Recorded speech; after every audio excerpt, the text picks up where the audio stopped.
right? Most are. Okay. Okay. Mm-hmm. Ian's actually in one of the chat rooms right now. Oh, sorry. I'm just calling on Ian and he's not here. Yeah. Apologies.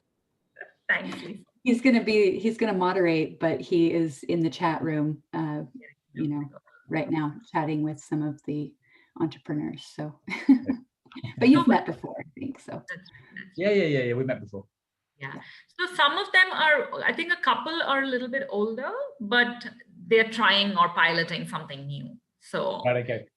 Yeah, so I would say like still kind of, you know, some are in validation and some are trying to grow. That's kind of the stage. Right. Okay. Sounds good. And so the rhythm going forward is, I guess this week you're doing a bit of kind of coaching, learning, getting people sort of set, and then after this week, how you doing going forward? Yeah. So this week is really kind of just meeting together as a group and, you know, just these discussions. And next week is kind of the last week before Christmas holidays. So next week and possibly the first week of January, we're actually kind of going to do diagnostic session with them to kick off the acceleration. So we'll do like a diagnostic and a strategy session with each of the companies. And we'll invite, you know, a group of experts to sit down with each of the companies, and we'll dive into their business model and then kind of decide what is the path forward, what are the priorities, the challenges, and then start assigning mentors and start working with them on very specific experiments that they can do over the next few months. Okay. And then of course, make all the connections as needed. Okay. Yeah, we could have a chat maybe afterwards in terms of, you know, some of those sessions. Yes, absolutely. Yeah. We'd love to involve you in some of those discussions. Yeah. Okay. Kath, give us a heads up when everyone is heading back. Yeah, I'm actually closing the rooms in a minute.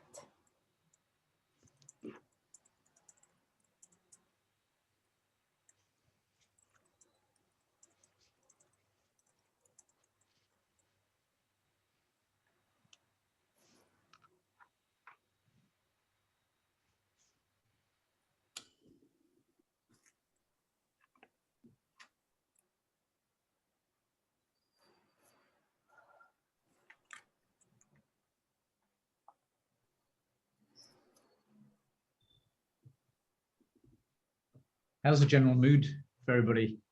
Is it positive or? Andrew, are you back? Oh my God, I pressed it by accident again. Whenever that thing pops out in the screen, my hand just itches and I just, you know, because it's blocking the video, right? So I ended up always kind of like clicking it and I got kicked back here while I was talking. No worries. No worries. I think Andrew will join back in a bit. So no problem. Yeah. Hi, Angela. Hi, who's that?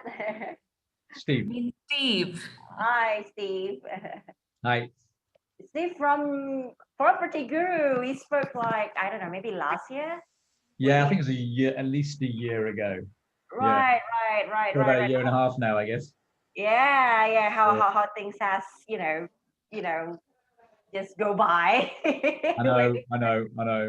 Yeah, 1 year goes by and then 10 years goes by. Yeah, I know. So yeah, I was talking to Marine, you know, Aruma.com. Yes. Country manager. I don't know if she managed to let you know, right? Because I read the news a few months back. You guys wanted to do the digital mortgage and things like that. So I was just like asking her who should I contact, and she gave me, I think, one of your investment director's email, which I tried to drop by, but no response. So I don't know. Oh, really? Yes, I'm trying to look for his name. I'm like so bad with names right now. Listen. If you struggle to get response, just you've got my details. Just ping me. Sure. The person running the overall business is a guy called Bjorn. Okay. And the focus at the moment is very much around Singapore, Malaysia. So, haven't looked at Vietnam, Thailand, or Indonesia yet. When I started looking at the strategy probably about 2.5, 3 years ago, and I looked at all of the markets, and I spent a bit of time in Indonesia talking to banks, and also talking to people who were doing a little bit of mortgage brokering, I guess we had to kind of prioritize where we focus the efforts. Yeah, no problem. But if there's a good partner, like Dana, then why not? Right. I'll connect with you over LinkedIn, and then maybe we can like arrange a separate intro with Bjorn. And I'm trying to search the other email address anyway, right? I think so, but it might be the Wave Maker one, Steve. Oh, that's okay. That's fine. Just drop me an email. No worries. Okay. Let me look for that email, and then I'll forward it to you, because I'm really blanking out right now on the name of the person that Marine gave me, and I sent an email to. It'll either depends on the conversation you have. If it was an investment conversation, then it would be Malika. If it was a discussion around, collaborating, partnering with Vidana in the country, most sensible person would be Bjorn. But anyway, you ping me an email, and I'll help you navigate that discussion. Sure. I think it might be Malika. Yes, that name sounds more familiar somehow. Compared to So she runs strategy. Okay. So she's a bit more M&A focused, I guess, or investment focused. Okay. All right, great to hear about all of these ongoing discussions already. I think everyone's back in the room. So I'll get to kind of introduce Steve in a bit, but before we start off, I also just want to say a big thank you to all of our industry partners who have made ShelterTech Accelerator possible. So I want to thank the Hilti Foundation, Autodesk Foundation, and Dow. And you guys will be able to kind of interact with key people from these organizations further along in the program. So to kind of kick off today, and I do hope that you had some very interesting discussions already in your breakout rooms earlier. We just have a short message from Johan Barr, who's the Director for Affordable Housing and Technology at the Hilti Foundation. Greetings from Winter Wonderland. Wow. On behalf of the Hilti Foundation, it is my great pleasure to welcome you, the first Southeast Asia cohort of the ShelterTech Accelerator.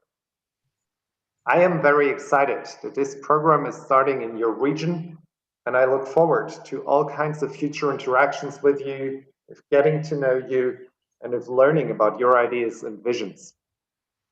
Reading through your profiles, I got a very impressive impression. You don't say that, a very strong impression of the wealth of ideas and entrepreneurial skills that you represent. Unfortunately, I can only send this video note today due to COVID-19, travel restrictions, loads of snow here, etc. My name is Johan Barr, and I'm a member of the executive board of the Hilti Foundation, a joint venture of the Hilti family and the Hilti Group, which is a Liechtenstein-based multinational in the construction sector. If you have not yet heard of Liechtenstein, no worries. Liechtenstein is this very tiny little country in the midst of the Alps between Switzerland, Austria, and Germany. With its 35,000 inhabitants, it's probably more like one street of a city like Singapore or Manila. Much more important is that you know Hilti. As its corporate foundation, we have been supporting initiatives for safe and affordable housing across the global south since more than 15 years. Our story basically starts with a technology developed by a Hilti engineer that uses bamboo as its sole structural element. It's disaster resistant, completely made from local materials, and comes at a cost within the social housing standards of most Asian countries. Having built almost 1,000 homes across the Philippines, we believe we achieved a proof of concept, probably about 2 years ago. So last year, we joined forces with Habitat for Humanity to build 10,000 bamboo homes in just one province of the Philippines. So we can create a visible example that our technology can be used at an industrial scale. At the same time, we started a rollout of the technology to other countries in Asia, starting with Nepal. Our Bamboo Innovation Center in Manila collaborates with leading universities worldwide to make sure we continuously challenge and improve ourselves, the way we work, the technical standards that we develop, and that we integrate new thoughts and ideas into our models and concepts. This is to make sure we offer the best product in the market at all times. The Innovation Center is used at the same time to train builders and contractors in using bamboo as a building material. This brings me to an important aspect, probably the most important aspect, why we support the ShelterTech work of Habitat for Humanity. At Hilti, we strongly believe in innovation. Hilti spends more than 6% of sales each year on research and development. While Hilti predominantly serves the high-end sector and large-scale construction, at the foundation, we believe the same is important for the low-cost sector, if not even more important. How can we develop a product or service that targets the specific needs of low-income families? What makes these products affordable, durable, and so easy to apply that no formal training is needed to use them? How can we make such products greener? How can we make them serve local economies? What are convincing concepts to bring better services to informal neighborhoods that are not connected to the grid, or services that improve access to better homes or housing products? And finally, how can we scale the best solutions in the market? Those are questions that we asked ourselves when we joined forces with Habitat for Humanity for the ShelterTech platform. I am very excited to learn more about your visions, how you approach these challenges, and what we can do at Hilti to support you in realizing your visions. While at the foundation, we serve as a donor and a partner in designing support programs, I'm proud to say that there's great excitement among the 30,000 colleagues at the Hilti Corporation to look into ways how to support you in setting up your businesses, in helping test and improve your products, and in bringing them to the markets. Over the next weeks and months, we will identify the best ways to provide such support, and I look forward to interacting with you every now and then to learn about the solutions you offer, the progress you make, and the challenges you meet along the way. For now, I wish you a great start, and I hope to meet you soon in person whenever travel from Europe is possible again. I really hope you make the best use of this opportunity to exchange with your colleagues, to think about the development of your enterprises, to throw questions and ideas at each other so we jointly find better solutions for families in need in housing. Thank you and good luck. All right. Thank you so much to Johan and the rest of the Hilti Foundation. You will get to meet, various mentors from Hilti along the way, and so we're very grateful for the very engaged involvement in the ShelterTech Accelerator. Okay, so now we move on to our first segment of today's program. I'd like to introduce our speaker, who is a serial entrepreneur and now an investor. And I'm sure he'll share more about his story today. Steve Melwish is the co-founder and former CEO of Property Guru. He is the founder and CEO of Planet Rise, and he sits on the steering committee of ShelterTech Southeast Asia. To moderate today's chat with him is Ian Fishburne, co-founder of Global Urban Village. Ian and Steve. Hey, Steve, it's good to see you again. Good to see you as well, Ian. Yeah, thanks. And hello, everybody, as well, and congratulations for being shortlisted. Yeah, we have a great cohort here, and they're going to get a chance to ask some questions. I think just a quick overview. We're going to spend about 20 minutes learning about your journey from becoming a founder all the way to today. 20 minutes is not a lot of time, but we'll try to hit on the main parts. I think there are some things that it's not that exciting. Yeah. And then we'll spend maybe 15, 20 minutes getting some questions from the founders here in the cohort. So we do have kind of a range of different stages, but most of them are early stage. So I think it'd be great to start out kind of where everything started for you. I know that the problem statement that you kind of started with was born out of your own frustration. So I think it'd be great just to hear about how you came up with the idea and began to test and validate Property Guru. Yeah, sure. So thanks, Ian. Yeah, hello everybody again. So the start point for Property Guru was very much around, as you said, it was around personal frustration. I was renting a property in Singapore, and the property market was extremely hot, and I had to move out of my property extremely fast. I had to find a new home, and I'd been previously living in Europe where everything was online. And so I guess the first thing I did was just to go online and try to look for what properties available, and there was nothing online. So I was left with a prospect in those days.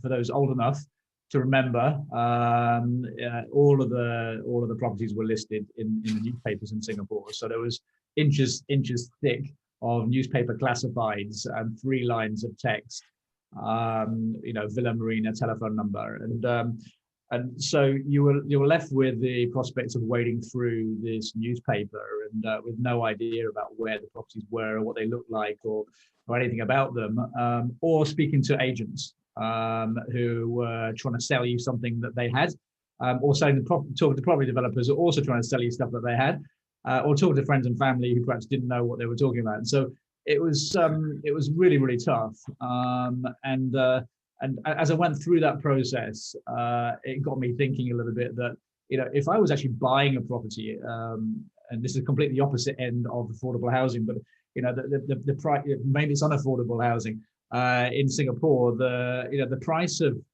property is it's 700,000, 500,000, almost $1 million. One of the most expensive countries in the world. And if you're going to spend that kind of money, which is a huge amount of money, which is the single largest investment you're ever going to make in your life, and you don't have any information, you are completely at the mercy of other people, and you're completely out of control. And that's a hellish position to be in, and it's completely out of your control, and it's obviously therefore very stressful. And so I thought there had to be a better way of doing things, and I kind of researched what was going on in other markets around the world, and also what ASEAN looked like and Southeast Asia looked like. And what I came to realize were a couple of things. One, Southeast Asia, very large market, 700 million people. Every single one of those 700 million people needs to put a roof over their head. At the same time, you've got growing urbanization, putting a huge amount of pressure on housing. For the next 40, 50 years, there's going to be a housing shortage for the next 40, 50 years. And a rising middle class who are buying their first property in many cases. And the way in which people were doing this had not fundamentally changed in about 50 to 60 to 100 years, really. So there was definitely a big opportunity here, definitely a big pain and a frustration that I had kind of suffered, as well as then my co-founder who I sort of got connected to later on. And then what was also important was, first of all, is there a big opportunity, but there was also a little bit around, is the timing right? And Singapore in 2007, it looked from the outside looking in, looked like a high-tech place. Broadband penetration was quite high, but no one was really online, but they were just starting. So internet banking was just starting. You had low-cost airlines like AirAsia just starting to do credit card booking. You had e-commerce early stages in those days, a company called eBay, which I'm sure most people haven't really heard of anymore, where people were buying like handbags and shoes and importing them from various countries like the US. And so it felt like there's a big opportunity, and and the timing was right. And so I got introduced to by a friend to my co-founder, and we set about trying to solve this problem, and trying to make the market more transparent, and to empower the consumer, empower the home buyer with information so that they can make a confident property decision. So taking back control. I guess the challenge was, how could we, possibly succeed? We had no real estate expertise at all. It was a monumentous and fairly daunting task because it was just, two of us with an idea, and 100% of the behavior, the consumer behavior and industry behavior was offline. Consumers, agents, probably developers, all advertising in newspapers or TV or searching in the newspapers. And the market was dominated by two very large media players, $1 billion market players who dominated the market. And we had no cash, no brand, no team, no office, no expertise. But we were absolutely determined that we could try to change things. I don't know why we felt that, but we felt we could. And then we kind of just set out to try and solve that problem. And can you talk a little bit, maybe, how, what was it, or what was the process of kind of identifying that the market actually was willing to make this switch, and that your idea was actually gaining some traction? Can you walk us through a little bit how you made it from this idea to actually realizing that the market is willing to maybe go this way, and that there's actually a viable business here? Well, I think so before we started, I think there were a couple of indications. So one was clearly the demand for housing was going to be big for the next 40, 50 years, and there's going to be a shortfall. Clearly, the way in which things work at the moment was very, very clunky. Clearly, there were early stages, green shoots of people moving online. And quite fundamentally as well was that around the world, in about 20 or 30 different countries around the world, you had online real estate already, and a business model which was highly profitable, in many cases 40, 50, 60, 70% net profit businesses. So the business model seemed to translate in multiple countries, multiple geographies and continents, in Japan, China, Australia, most countries in Europe, and early stages in the US. And so it looked like, okay, all of the ingredients are right. But what worried us a little bit, to be frank, was why had no one done this before? Why didn't it exist here? Because surely it should do, given the obsession with real estate in many countries across Southeast Asia. So we had this blind belief that we could do it, but of course we didn't have any resources, so we had to kind of bootstrap. There was no investment or VC community in Southeast Asia or Singapore at that stage, and so we had to bootstrap. And by bootstrapping, it meant we were working 7 days a week, 12 to 14-hour days. I'm sure many of the startups, going for the same thing on this call, with no salary for 3 or 4 years, and no vacation for the first 5 years. And because we had no resources, we had to be very creative with our budget. The first site was horrible. It was really, really, really clunky and ugly. And the online listings that we created were typed in by us. And that basically meant that the listings were wrong. They were for sale when they should have been for rent. They were 5 million when they should have been 500,000. They didn't have any photographs. So we had to go away and take photographs of every single housing development board property in Singapore and the state, and also the condos in Singapore. And we did that ourselves. We took the photographs ourselves because there were no photographs. We had to go and draw the floor plans. We were getting complaints from consumers that that they were registering interest for properties for rent when they were actually for sale, or the price was wrong. Agents were upset because they were getting inquiries for properties which they didn't know that actually advertised via us. So we were very, very scrappy in the early days. We had to be very creative. But what happened was we realized that led to some curiosity. So agents started to ask us, what was this thing, Property Guru? In many cases, the agents had never used the internet before. And so we had to, for example, train them. They were trying to type, the email address into the browser. This was really 101 around what is internet. Talking about internet marketing in those days was very, very challenging. What we did was, we talked to customers every day, and the big focus for us was, how do we solve the problem? And we therefore innovated. and we focused a lot around innovations. Every day the website was changing. We were trying to fix bugs. We were taking the feedback, improving things, trying new things. Sometimes it worked, sometimes that experimentation, innovation, machine, every day, just trying to solve the problem, trying to get a little bit better, a little bit better. And as time went on, things did improve. And actually for some people, even though, it was not a great experience, it was significantly better. You could at least search by price.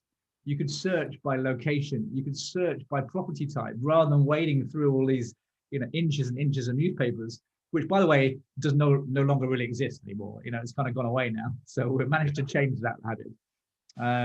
But it was a tough, particularly for the first 3 or 4 years. It was really, really tough, and but we just focused on that innovation. And by the end of about 3 to 4 years, we had built a fairly strong, successful business in Singapore, and we had about 75% of the people online were using Property Guru. We had about 10,000 agents. We were profitable and cash flow positive by then. Yeah, it was a painful and a very intense 3 or 4 years of making things up and making lots of mistakes. Yeah, fascinating story. Hard to believe that it wasn't that long ago, really, to hear your experience with the internet. But it really does sound like a kind of constant iteration was key to your success. Yeah, I think it was a constant iteration, but I think it was a constant iteration around the one thing, which was, and I reflected a little bit about this afterwards, which is, why? Because we got a lot of questions saying, well, why were we successful? Perhaps when we had about 10 or 15 different competitors who didn't, and also the big players didn't manage to succeed. And I think the key lesson around that was we tried to identify the one pain point and customer affected. And in our business, it's essentially two sides. You've got the consumers on the one side, and then you've got the real estate agents, the property developers, the banks on the other side. And our job is trying to connect the two. So with a two-sided marketplace model, which is what our business is about, you kind of have to choose, whose side are you really on, and where do you focus? And for us, it was very clear. The frustration was on the side of the consumer. So about 80% of our resources and our time was around how do we fix things for the consumer? How do we make their life better? How do we empower them? How do we give back control to them? How do we make it more transparent? So innovation focused around the consumer. That's great. That's good. I think in the interest of time, there's lots of questions I have there, but let's move on. I think there's a couple key things that we've heard from our cohort that they're really interested in and need some help with in growing their businesses. So kind of one bucket is growing that team and finding those key people to really help you take your idea to the next level, as well as the types of partnerships that are helpful to do that. And then of course the fundraising side. Yeah. So those are kind of two separate buckets, but if you could talk a little bit about your experience with growing your team and then moving into raising capital. Yeah, of course. So I think there's probably 3 that you raised. I think there's one which is around the team, one of which is around partnerships. I don't know if that's one we want to focus on, and also the fundraising piece. So in the team building, I would say that consistently over the last 12 or 13 years of the company, and also all the startups that I work with, the biggest challenge is talent. And so in the early days, we had no money, we had no brand, we had no office, and we had to really scrape. And therefore, in the early days, the challenge was just finding anybody who believed in our dream and our mission to come and join us. And therefore, we couldn't really afford to pay a proper salary. And so, we kind of therefore had to compromise a little bit maybe on quality, because we just needed to get some people in to help. We had to compromise a little bit on values because everyone you talk to, founders you talk to, will say, oh yeah, you must never compromise on the culture and values side. But if you don't have the resources, sometimes at least that was my experience. We had to swallow it sometimes just to get people on board to kind of at least do something which is productive. So there may be a strong salesperson but a really bad team player, for example. So we made some compromises. And as time went on, we had the resources and the money to be able to afford to get talent. But at the same time, then the war on talent changes, because then suddenly you go from competing with, maybe just trying to get them into a startup from another job, to then suddenly competing against, other large, well-funded startups, other large, well-funded tech companies like Google or Facebook or Twitter or LinkedIn or TripAdvisor in those days. And then increasingly focused, competing with now all companies who are heavily investing in data science, AI, developers, etc. So the war on talent, is been there from the start until the end, and I think it's going to be a constant. The challenge is a little bit different, and so therefore the focus is, goes from you raise the bar, but then you also focus a little bit more around how do you engage, how do you retain, and what else do you need to do over and above salary to keep people engaged in the organization. So really investing heavily in learning, training, development, personal development, career development, the environment, for example, making sure the company is a purposeful company. What are we doing around addressing climate change? What are we doing around addressing social inequality inside the organization and the community? And so that focus around a bigger and more important reason to stay with the company is something which has become increasing a focus, so that people want to work for us, even if someone comes along and offers them a 30 or 40% pay rise. Some of them will stay. And then I think just a little bit around partners. I won't talk too much about partners, but in the early days, we really worked hard on identifying other brands that we could tap into and tap onto to really raise the game, because we didn't have the resources, we didn't have the marketing budget, we didn't have the cash to be able to invest in it. So, but what we could do was go out to companies like, in those days, Yellow Pages had a very large brand and had an online presence, an online Yellow Pages presence. So we then said, okay, why don't we power your property part of your website? So then it became Yellow Pages property section powered by Property Guru. We did the same with eBay. We did the same with Yahoo. So for free, we're able to leverage the network effect and the reach that some of these partners were able to bring us. They weren't necessarily long-term partnerships, but I definitely credit them for helping us get to the next stage when we had a bit more resources. And then the question around fundraising. So this is probably the area that one of the most areas I spend most of my time with startups, to be honest, because I've seen fundraising processes work really well, and I've seen fundraising processes work really badly. And I've, been very conscious of managing a very strict, and it is a process. And it's a process that, if you want to get the best outcome, you have to follow the process. And I really believe in that. So I've, obviously invested in, 26 companies myself. I'm helping make investment decisions with Wavemaker Partners, which is a VC. And I've also raised about $400 million from investors into Property Guru, for example. And so the process I go through is very much starting with, okay, how much money do we need for the next 2 to 3 years? What's the minimum amount that we need?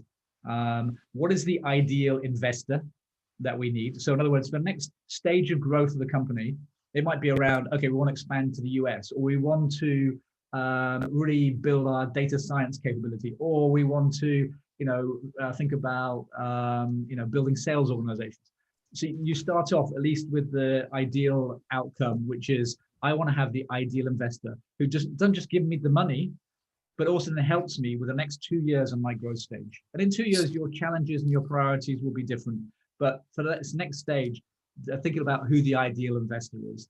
And then you go about setting out, building out that list of all the potential people. And I suggest getting at least to 50 potential investors. And this could be angel groups, it could be VCs, it could be strategic investors, in a similar industry, and it could be family offices. And so you try and start off with that, having the funnel as wide as possible, and then work very hard before talking to anybody, work very hard on getting your story right. So what is that one consistent message that's going to resonate throughout your pitch deck? And then you develop your pitch deck. So I spend a lot of time working on that process and on the pitch deck and on the investment process, because once you start going, it's roughly a 6-month process. And then you want to keep all investors moving at the same time, because some will go fast, some will go slower. And what you want to do is to maximize competitive tension by having all investors lined up at the end who are left so you can actually get the best outcome for you. So you can negotiate the best terms, but you can also choose the best investor, hopefully, that matches your ideal investor criteria. So that's kind of been my main learnings from the investment process. That's really really insightful, good information. I could continue to pick your brain for the rest of the day, I think, but I think it'd be a good time to get some questions from the group. So we have a few in the chat box. I think what I'm going to do is call on people and have them ask you directly. Of course. So let's start with Basil. You had a question about the early stage.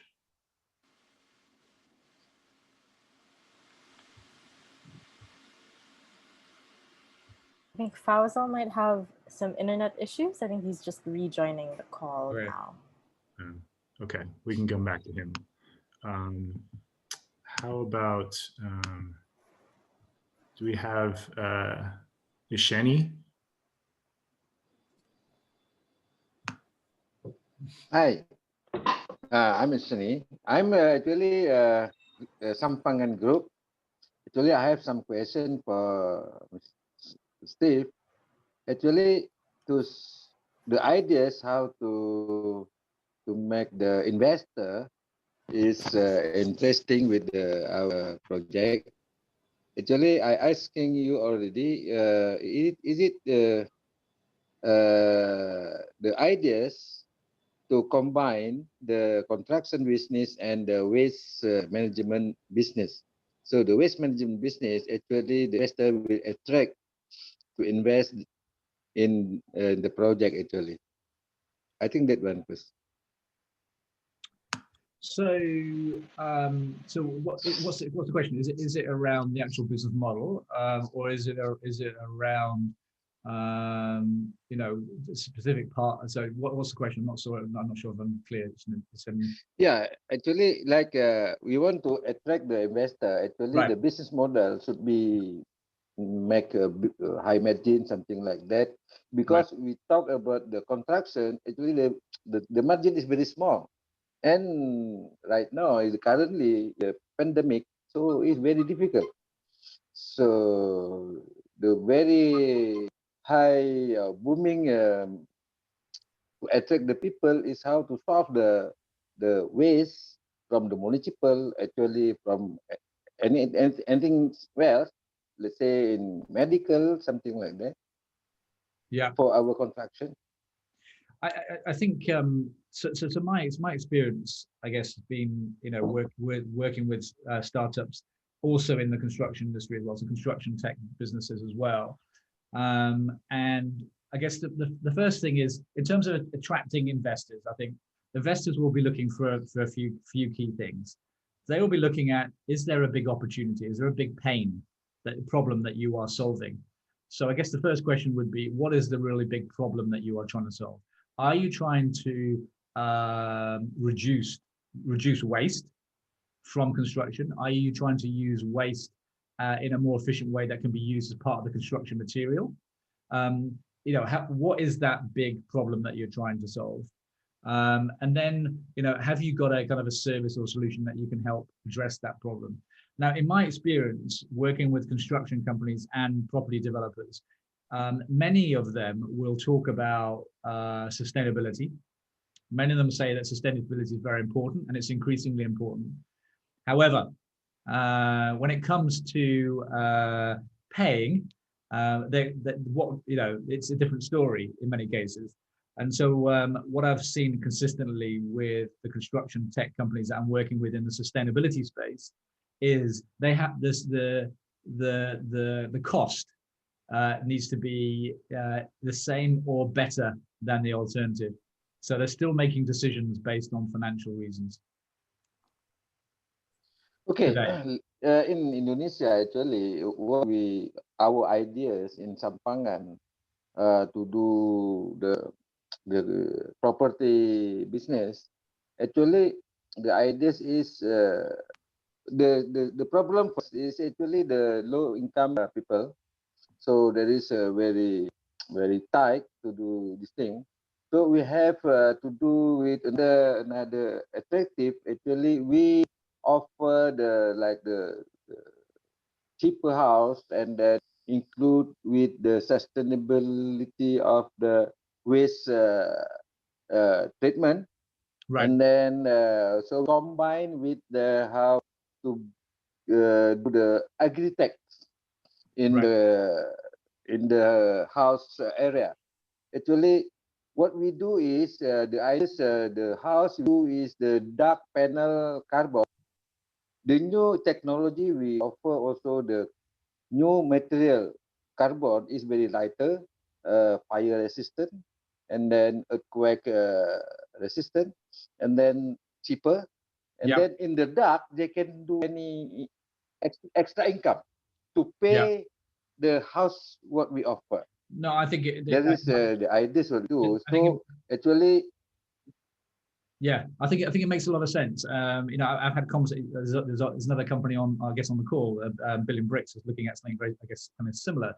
I had a meeting yesterday with a group who is investing in this kind of space as well. And what they're trying to do is like think a little bit around affordable housing and sustainable housing, kind of off grid. So they're thinking about, okay, so how do we have low cost material to build a house? How do we generate power using solar? How do we store the power? How do we resell the power back to the power company to generate revenue for the occupant of the house? How do we think about vertical farming and farming around the community? And how do we think about waste management in a completely off-grid? So not connected to electricity, not connected to water, so water collection and harvesting, for example. And so I think it's a growing area of interest, and this is a very large, you know, Japanese. It's actually, you know, it's the brother of Masa-san from SoftBank. He's funding this. There's a company called Mistletoe, and they're trialing the technology and experimenting in Jurong around this. But I think that's going to be increasingly the way, because I think, you know, we will see a slowdown in urbanization. We will see, you know, people being off grid and needing electric power and food and waste management off grid. So for me, it makes a lot of sense. And governments across Southeast Asia, including Indonesia and Malaysia and Thailand and Vietnam, are all struggling with affordable housing, and have tried and made lots of mistakes and wasted a lot of money. And I think, you know, it's going to be down to entrepreneurs to solve this problem. People like you. Okay, thank you. Good luck. Thank you. Okay, thank you. let's go over to Andrew. I know you have a couple questions here. If you could limit it to one around, I think, keeping customers. Go ahead. Could we have you, Steve? Hi. So, yeah, my name is Andrew from Myanmar. So I have two questions, like about my academics and about your experience. So what we are trying to solve is like we would like to finance employee, like low middle income employee. So what about they look out and rent apartment? They have to do like 6 months, 3 months upfront. And here in Yangon, these are like local projects, so they can't afford it. So we trying to finance like at least like 6 months. Finance, so they can rent out the apartment, and they just have to be like monthly. So currently we are working with like Camnic, so they can select their employee and they can put them into the apartment, and they just have to collect their salary and pay off to X. So what we are struggling is like we try to talk with like banks to be like our finance partner or other financial institution, but like they don't want to be like first guy, you know, I'm not surprised, but we trying to them to be onboarded. Like we have been talking with the banks like almost 1 year. We have been talking. It's like not getting into like agreement. They always like we are interested, so something like that. So is there any suggestion and like any way to get someone on board there? Because like we can be a like finance partner because we don't have a lot of money. like we would like to try and like solve this problem, because like when we do like test run, like we can even go to like restaurant, like people's calling, people's visiting our office, like they definitely need the kind of finance to get apartment, because like they otherwise they have to stay in like hostel, which is like super crowded, like 50 people in like one small apartment, something like that. And second question is like we are also doing like similar things with you. Like we are very early. We only working with like Facebook page. So how do you keep your partner and customer to work with you, like in your early stage, like currently like a lot of websites are doing similar things, like how do you keep like the partner, because like partner putting listing on your website, like they are waiting for the response, like maybe 2 weeks, 1 week, 2 weeks, no response, so they go back, they go to like another website and like putting another listing. And also for like customer, they came into the website, they don't find any relevant apartment, so they go to another website, something like that. Yeah. Okay, so two main questions. One is a little bit around how you get the partners to work with you to start off with, and then how do you actually keep them. So my experience around this was, I'm not saying this is necessarily the best way, but this is what we did. Because we were working in a market which was 100% offline. There was no online activity at all.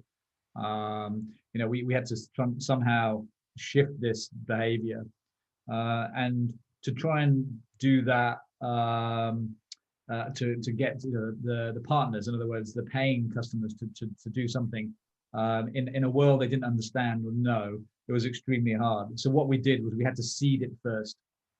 And what we did by seeding it was, we obviously, I mentioned before, we took the listings that were out there and we basically typed them in ourselves, and the quality was not great, there were mistakes. And then we spent a little bit of money on generating traffic, you know, from search engine marketing, so Google predominantly. And so that generated some interest and some inquiries, which went to the agents who were paying zero, so it's free. So we had something like 17,000 listings for free on day one.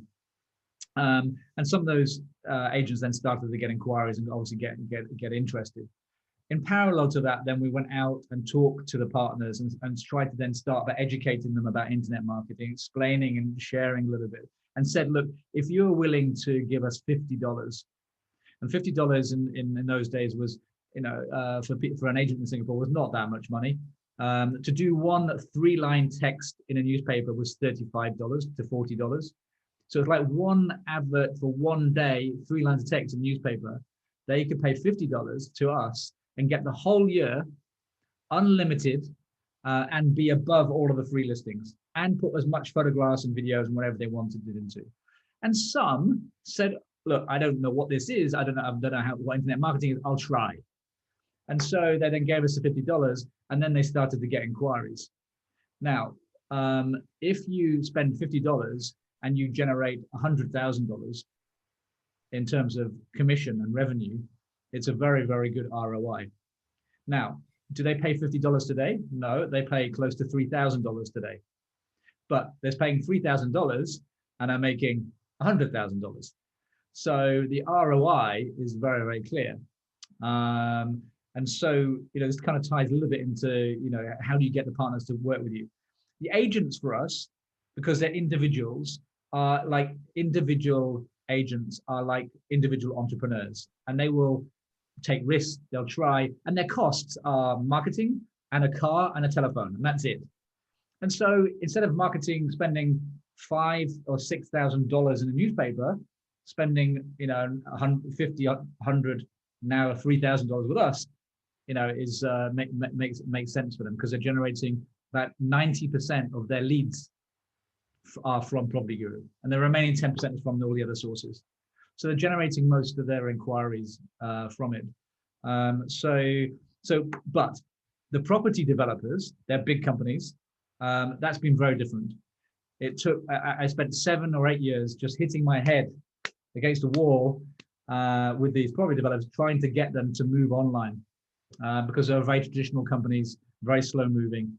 And that took time. But what the trick with this was to go with the smaller players, because the smaller players were ones who are a little bit more hungry and more entrepreneurial and willing to take a risk. And so rather than, in your case, maybe going to the big banks, you maybe go to the smaller players and start working with them and start to make them successful and show actually this can work. So that might be one strategy you can consider. In terms of keeping the partners, it's all about, who has the eyeballs and inquiries. And, we focus around making sure that, that we're constantly innovating, constantly improving user experience, providing better quality photographs. So for example, all the agents want to put their face on. The consumers don't want to see the agent's face. They want to see the property. So we use artificial intelligence, computer vision technology to recognize what's in the photographs. Is it a living room? Is it a bedroom? Or is it a cat? Or is it a tree? Or is it an agent's face? And therefore we can start to show the property information to the consumer. So if you're interested in the living room, you start to see the living room. If you're interested in the bedroom, you start to see the bedroom. And they can provide a better user experience, more personalized. And then we start to recommend properties. So we keep improving the user experience, providing pricing information, providing better maps, providing better search functionality, and just keep improving all the time. And so the day that we stop innovating is the day that the business starts to die. And so you have to continue to innovate. Thanks, Steve. Thank you. Yeah. Thanks, Andrew. Great question. Okay, let's head over to Riz. You have a question about raising funding specifically in Southeast Asia. Hi, Steve. Hi, Riz. Good to hear your story. Thank you, Riz. I have a question for you. So how did you get your first round of funding? How did you get it together? What steps did you take? Yeah. So it's a good question. The first funding round that we did was the end of 2008. So we had been operating for about a year and a half by that stage. And it was hard because there was no real investment community in those days in Southeast Asia. You had a whole bunch of individual angel investors. You had a couple of angel matching groups, which were doing, about $200,000. You had quite a lot of people doing sort of $10,000 to $20,000. And then you had some large venture, private equity venture capital companies, which were focused on traditional growth capital. And there was a big gap. So, we went around and we presented to the few people that were around. And in the end, we selected the Singapore government because they had a matching scheme. And that was a bit of a mistake because they were very early in their thinking around internet and technology in those days. And so we spent 6 months just going through lots of due diligence process. And, we were, after 18 months, we already had about $300,000 revenue. We had about 1,000 agents with us and some traffic growing. And, we were, I think, had some good traction. But after 6 months process with the Singapore government, they kind of came back and said, oh, this is just internet. It's just an internet play. And then they wanted to renegotiate the valuation down. And it was I think it was a $3 million valuation in those days. And we said, okay, this is not good for us either. We wanted to work with the government because the two big media companies, there's one big TV company and one big print company, were both owned by the government. And we were worried they're going to crush us. And so if we then had the government investor on board, it might give us some protection. But in the end, it was such a frustrating process, we gave up.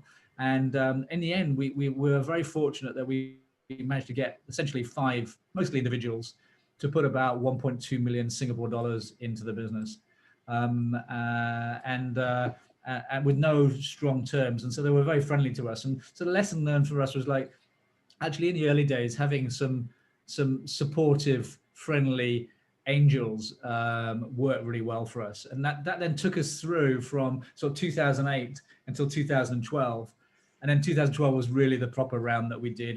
And we had 11 term sheets, 11 offers to invest in that time. So we're very, very fortunate. We were, I think because we ran a very strong, tight process, and we ended up choosing one, which is a German company actually, because they ran lots of property portals around Europe, and they've been doing so for about 12 or 13 years. And they had so much experience and knowledge to share. And they said, look, you tell us what help you need, and you can take the person from our organization and as a free consultant. So for example, agile software development, pricing and packaging, because how do you price with the agents, branding, network security, strategy for new sectors expanding. And so we had all these people we were able to then tap on. So we chose that investor because of that reason. And they were fantastic for the first sort of 2 years until their shareholder changed and they changed strategy as well. But it was a different story at that point. But the early days were really hard because there wasn't really an investment community. Now around Southeast Asia, in all countries, there are VCs and there are different stages of maturity.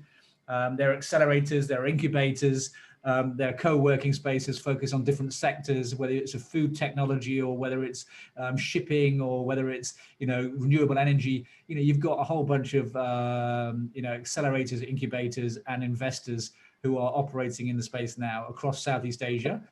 And so the investment community is significantly different now and a lot more mature. And you can go to an institutional investor, like a seed investor, and get $25,000, or you can go to a large VC stroke private equity and get $200 million, and everything in between. Some focused on consumer, some focused on B2B, some focused on deep tech. So the sophistication is a lot more now. One last question. What are the pitfalls around investing in Southeast Asia compared to other places like the West, possibly? What is the investor really thinking and apprehensive about if we have a business here? Yeah, good question. I think so the differences between sort of Southeast Asia versus maybe maybe like the US, for example, or China, is that I guess the key thing is really around fragmentation and complexity. So, with my Wavemaker hat on, Wavemaker invests predominantly in B2B businesses. And B2B businesses, generally speaking, focus on one vertical. Maybe it's, financial services or education or healthcare but in multiple markets, and therefore maybe, let's say, construction tech. If you are a construction tech company in Cambodia, servicing, say, construction companies in Cambodia, probably 80 to 90% of what you do for a construction company in Cambodia would be the same in Singapore, Malaysia, Indonesia, Thailand, Vietnam. And therefore, a B2B business can scale across multiple countries potentially easier than a consumer business. Consumer businesses, in my experience, both as an investor and also, building my own, is that every market is different. And we went through a lot of pain, not just in terms of the consumer proposition, user experience, the way in which people search for property, the way in which you hire the people, the culture, the regulations. It's so different in every single market. So it was a lot harder, I believe, to build a consumer business across Southeast Asia. So when an investor thinks about it, they'll be thinking about, okay, can you build a good, sustainable, strong business in your home market first? And then is there evidence that you can maybe replicate the bulk of that in another market and other markets, particularly for consumer business? Thank you. I really appreciate that. Okay, thanks, Liz. Great. Steve, I know we're a little over. If you have the time, we could do one more question. Yeah, of course. Okay, great. Let's go to Kongi. Do you want to ask your question? Yes. So, hi, Steve. It's me from my dream home. So, would you like to share something that startups should avoid for doing business?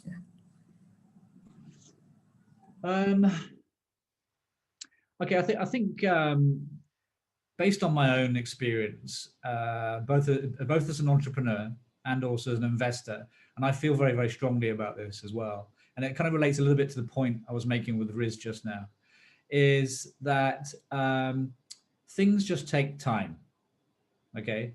To build, all of the successful companies you see today, like technology companies you see today, have been around for 10, 20, 30 years in some cases.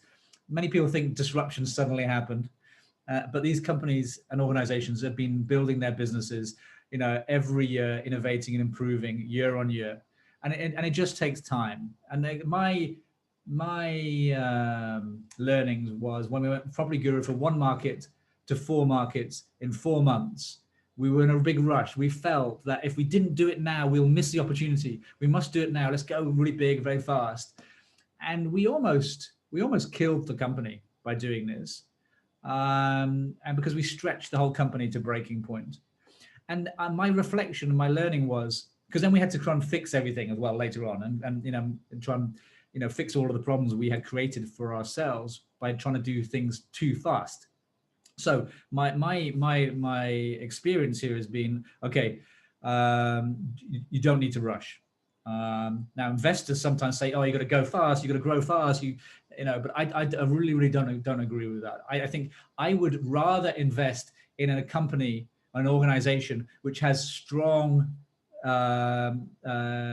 position in 1 market and can go really deep in that 1 market, because once you've built the fundamentals in 1 market, maybe you can then extend it. So for example, what we do, we started with property agents in Singapore, and then we start working with property developers in Singapore, and then we start working with banks in Singapore, because you have the brand. So you can leverage the strength a lot easier to the different markets in Singapore, rather than go Singapore, Malaysia, Indonesia, Thailand, Vietnam, because every market you have to learn again. And so so I often see investors encouraging or pushing startups to go from 1 market to global or regional way too fast. And then you just have a very weak position in lots of markets, and you're stretched.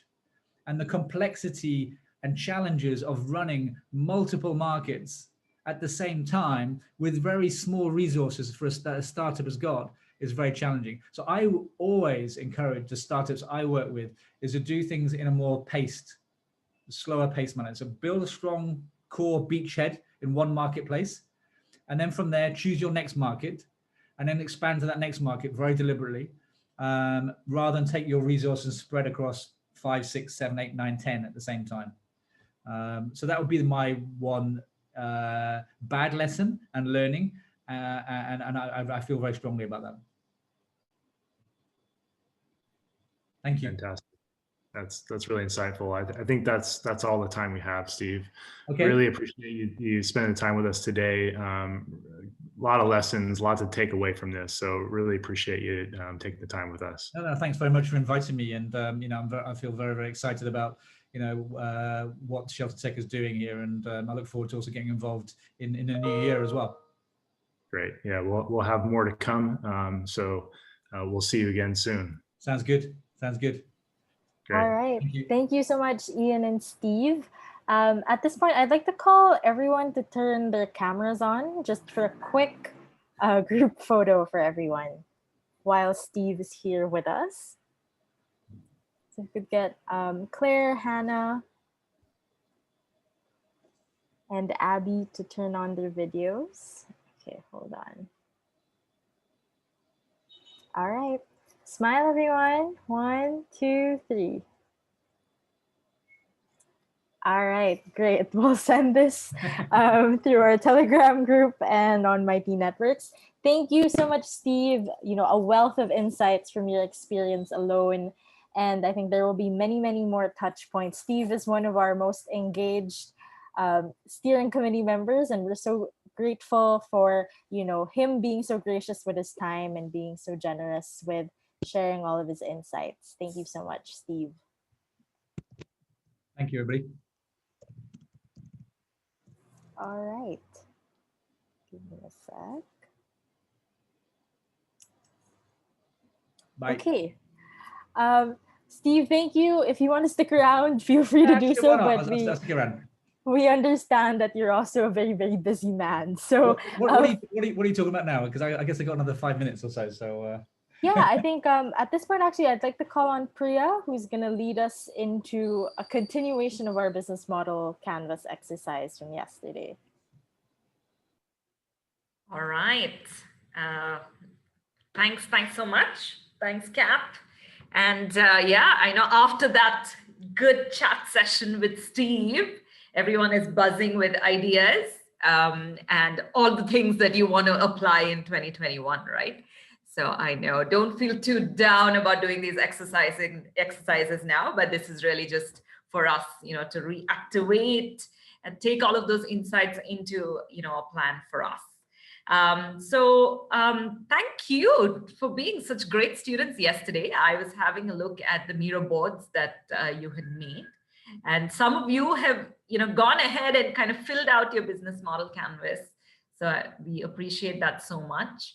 And I got to see all the other storyboards that you made. So that was really wonderful to see as well. So thank you so much. Some were very smart and used images instead of drawing. So thanks for doing that. We had really a great time yesterday with all of that participation and engagement. So I don't want to take too much time because I know that Lisa has something fun planned in a little bit, but just wanted to make sure that we close the loop on the business model canvas. And since everybody's kind of knowledge around the canvas is quite varied, I just thought we'll just quickly wrap what we were discussing yesterday. I'll just spend kind of 20-25 minutes on the session. So yesterday we really focused on the right side of the canvas, and we spent most of our time. Kathy, you can just click through. I realized I'm not doing this. So we focused a lot of our time on the customer segments and the value propositions. And then we spent a little less time on the channels and the customer relationships. But I hope the exercise yesterday really kind of articulating your personas, and talking and wearing, the hat of your customer. Through those storyboards and exercises that we did, that kind of, helped you kind of be in the field again for a moment and, wear their hat, walk in their shoes. And we also touched just briefly on the revenue streams, right? Which I know that, in all of the questions that you had for Steve as well, I think growing that business and growing that revenue was a part of that. And I know that's what's on all of your minds.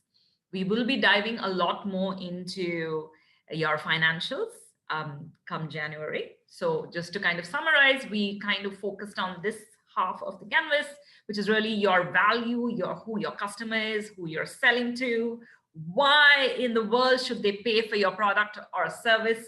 We really spent a lot of time talking about that. So today, since we have far less time, we are just going to focus a little bit, and I just want to walk you through, especially for those who are not familiar, on the other side. But before we do that, I would just want to take a moment, and if you can just put in the chat, each of the teams here, what is the one way that you have been really, all of us as impact entrepreneurs, you really, feel one with the community, with the beneficiary, your customers. But what is the one kind of tool, what is the one activity that you're doing today to really maintain and continue to build and strengthen that relationship with your customers? So I'll give you a minute to just type that out in the chat. So maybe some of you are just thinking about doing it. Thanks, Steve. We'll see you again soon. Yep. Happy New Year, and see you in 2021. Yes. You too. All right. So just take a minute, okay? So Zara from Kubo says customization. Okay, so maybe the customers have like specific requests, which is not there in the standard product, but you do make it a point to help with that customization. Okay.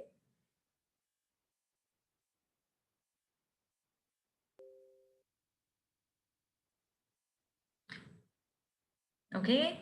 What would okay, so maybe I'll ask you to be a bit more specific. What would engagement be? Are you are you doing customer service calls? Are you sending them like emailers?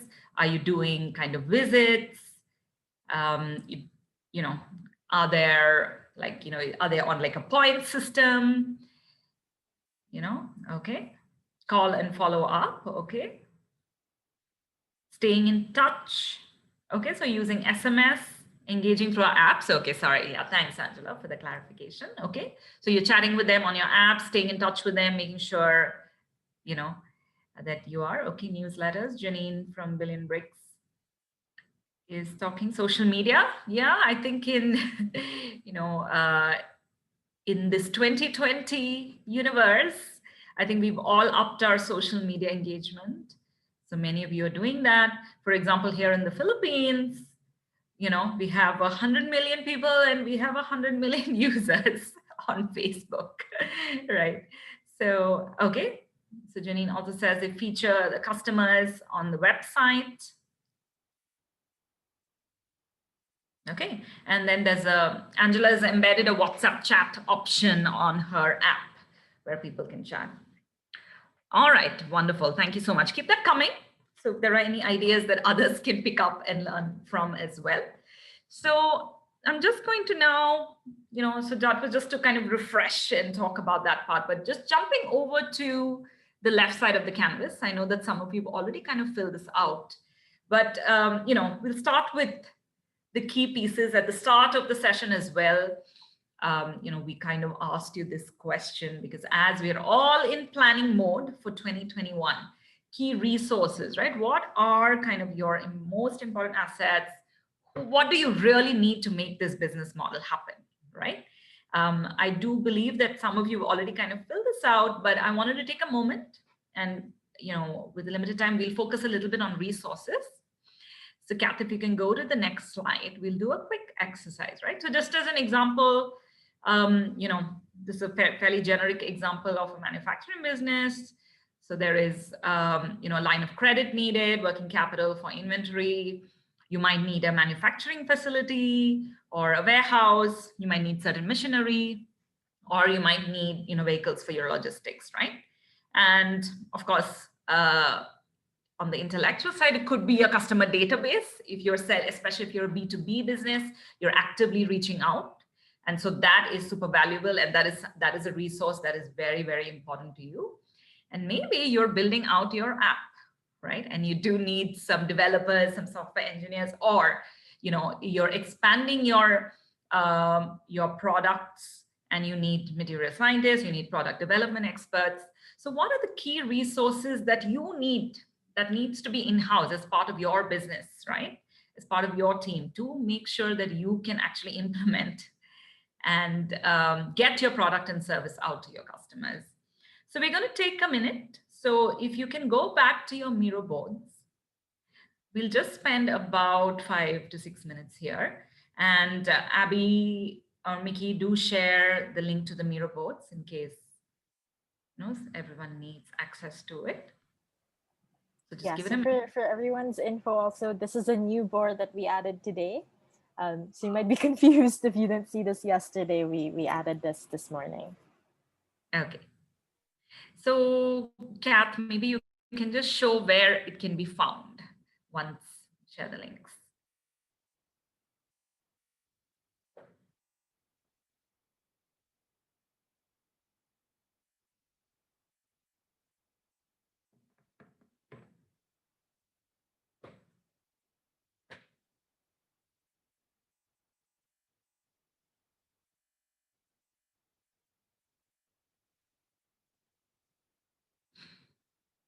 Okay, so please go to your own link. Okay, and so once you go, you'll go back to the board that you were using yesterday, and Kath will slide to the right, I think. Yeah, so you'll just find it at the very end, and I'm using My Dream Homes board as an example here. So it's at the very end, right next to the Ida or storyboard. So just keep moving right for you to find it. Okay, just drop us a message in the chat in case for some reason you're not able to access it. We can help. But if not, if you're all able to find it, please spend 5 minutes just filling this out. So the question is, what are the key resources that you need? Of course, as we're getting into kind of 2021, you know, to really kind of push your business, right? To really thrive in 2021. Some of this will be maybe something very essential. And then do you have any concerns or worries around these resources? And the third column is, what is your plan? How are you planning to get these resources? Maybe some of it you have already, and you already have a plan, you're on your way. Some of it is new and you need to figure out how to get it. So just put a few down, at least 3.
Okay, Cap, just let us know when we need to move on.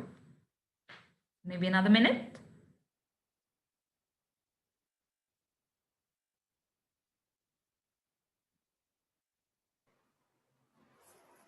Yeah, 1 more minute for everyone. Okay.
Okay.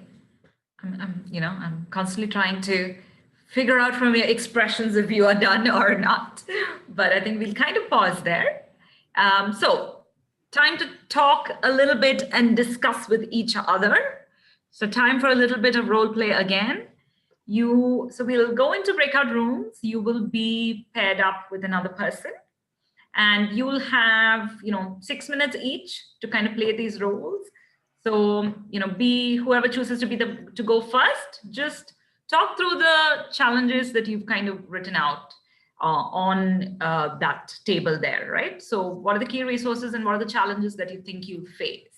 And the person who's listening, today you're wearing the hat of a board member, right? A member of the board who really is trying to be helpful and make suggestions.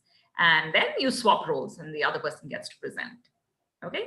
So we'll have about 6 minutes each. So in that 6 minutes, you have to present the problem and also discuss. So we have to be very sharp, maybe pick one particular challenge or particular issue with the resource that you have. All right. So Kat, are we ready to send everyone into groups? And Ian, Lisa, Mira, please join to be silent listeners and feel free to jump in as needed. Okay, I think everyone should receive a prompt now. If you haven't yet, give it a second. Okay.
You're not sending Lisa?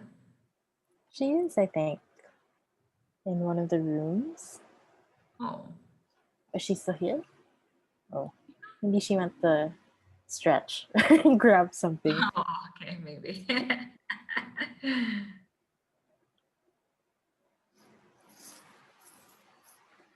Okay. We're doing okay on time. So 12 minutes. So when we come back, we'll have about 5 to 6 minutes, right? Yeah. Maybe I didn't addition. So we're on time. It's Yeah, we're okay. like it. Yeah. I mean, we'll know after this. Okay. There's not enough time to ask people to fill it out. Or it's okay, we can. Okay. Oops, looks like I missed the breakouts again. I stepped out real quick for a bathroom snack break. No worries, Lisa. You're still here. You can put Lisa in now because it's still only a few minutes in, right? Yeah, we just started, Lisa. If the prompt is still on your screen, I think you can join. Yeah. Oh, I'd see it. Yeah. Okay. Okay.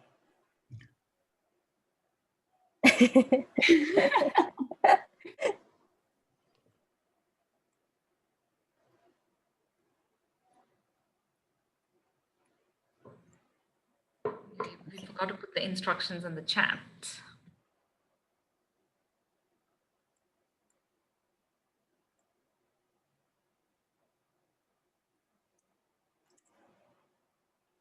I wonder if people understand the instruction.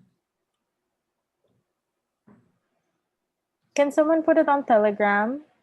Mickey's done, yeah. Okay, cool.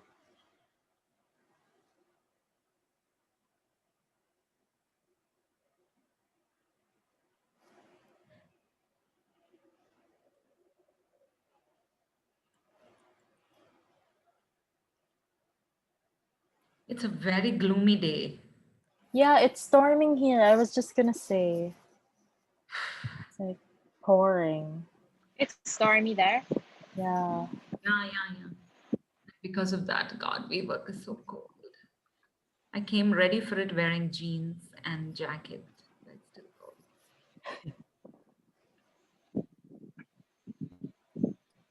Oh, Ian's asking. Wait, let me jump into one of the rooms. Okay.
Cap, can you just show me what's on the other slides? Let's see how. I realized that when I was like, oh shit, I didn't send Priya the slides. Yeah, it's okay. Do you want them? No. No, it's fine. I mean, Next is, wait, let me show my screen. Wait, let me just say that they should switch. Okay.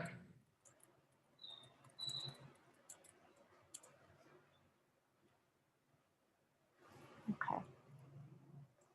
So next is this one. Gosh, do we need like a feedback form? Do we, Priya? We do? Okay. Yeah.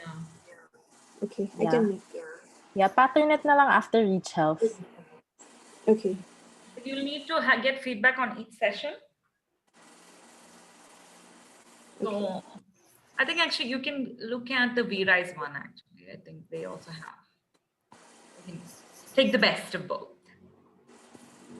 So that we know, right? Like maybe some people are really not understanding anything we're saying in the session. If it's quite fast. I mean, yesterday was okay. I think today.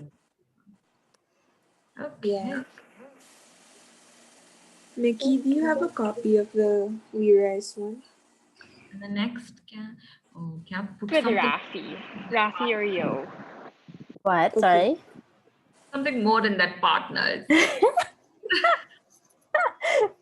What should I put?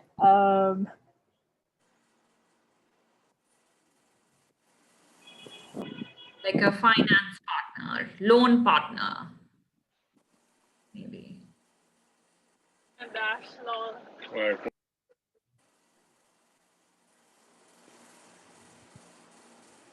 And then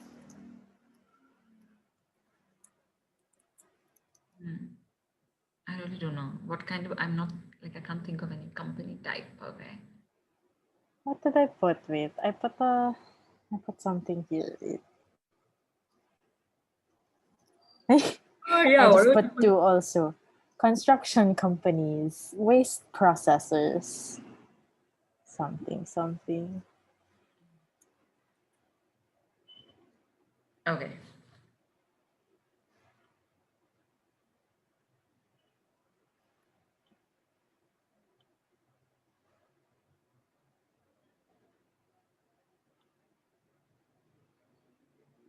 Cool. So then what's next? Oh, you have to change this. What will I put? Sorry. Retail partners. Let's put that. Okay. Okay. Then after this, key activities. Okay, I'll add here also. Very lean. Can I just put like marketing, biz dev? Okay.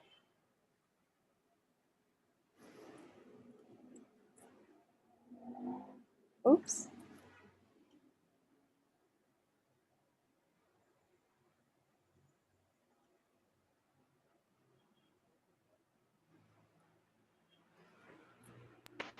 I'll be right back. I just need a bathroom break. I'll just No jump worries. back.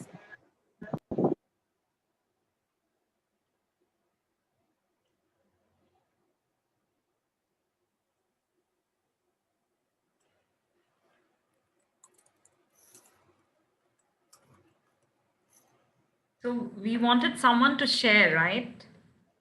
The business model canvas. Who should we pick? Someone who's brief. Francis, no, but Francis already spoke yesterday.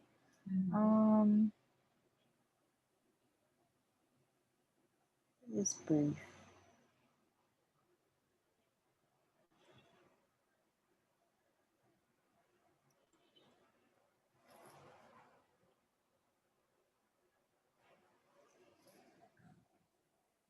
Okay, that's it, Priya.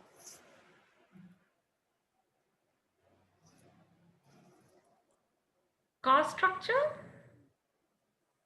Came. Okay. Here. And then this. Okay. Okay. I quickly edited Lisa's deck just in case she wants to use that.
11, right?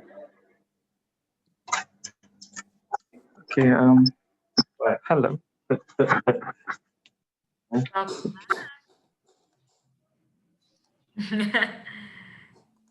right.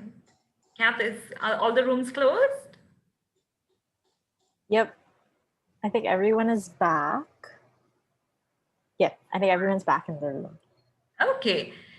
Fantastic. I hope you had a good discussion and got to know each other a little bit more. And I think the power is that as a peer group, there's so much that we can learn from each other and really be there for each other as we go through a lot of these challenges, right? So I'm sure as the months progress, as the weeks progress, you will get to know each other and learn from each other's experiences. So I'm really looking forward to seeing that happen. Okay, so we will now I know we only have like a few minutes left, so I just wanted to walk you through just the other couple of boxes. So, the other piece is really what are the key partnerships? So if you look at the box to the extreme left of your business model canvas, what are the things, and partners, I think many of your questions to Steve have also kind of talked about partnerships. And partnerships are so critical to our businesses, to our business models, right? Because you don't need to do everything, and you do need other players in your value chain, in your ecosystem, and you need to link up and partner with them.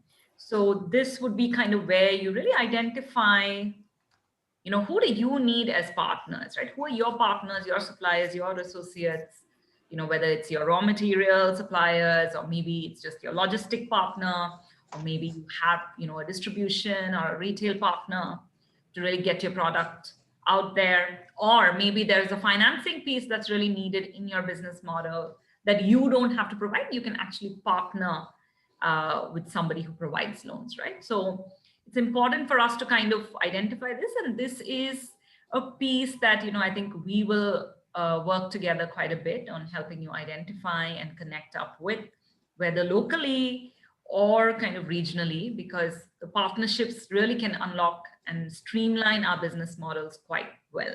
So that's one piece. And of course, ultimately to deliver, you can just jump to the next slide, Kat. Yeah.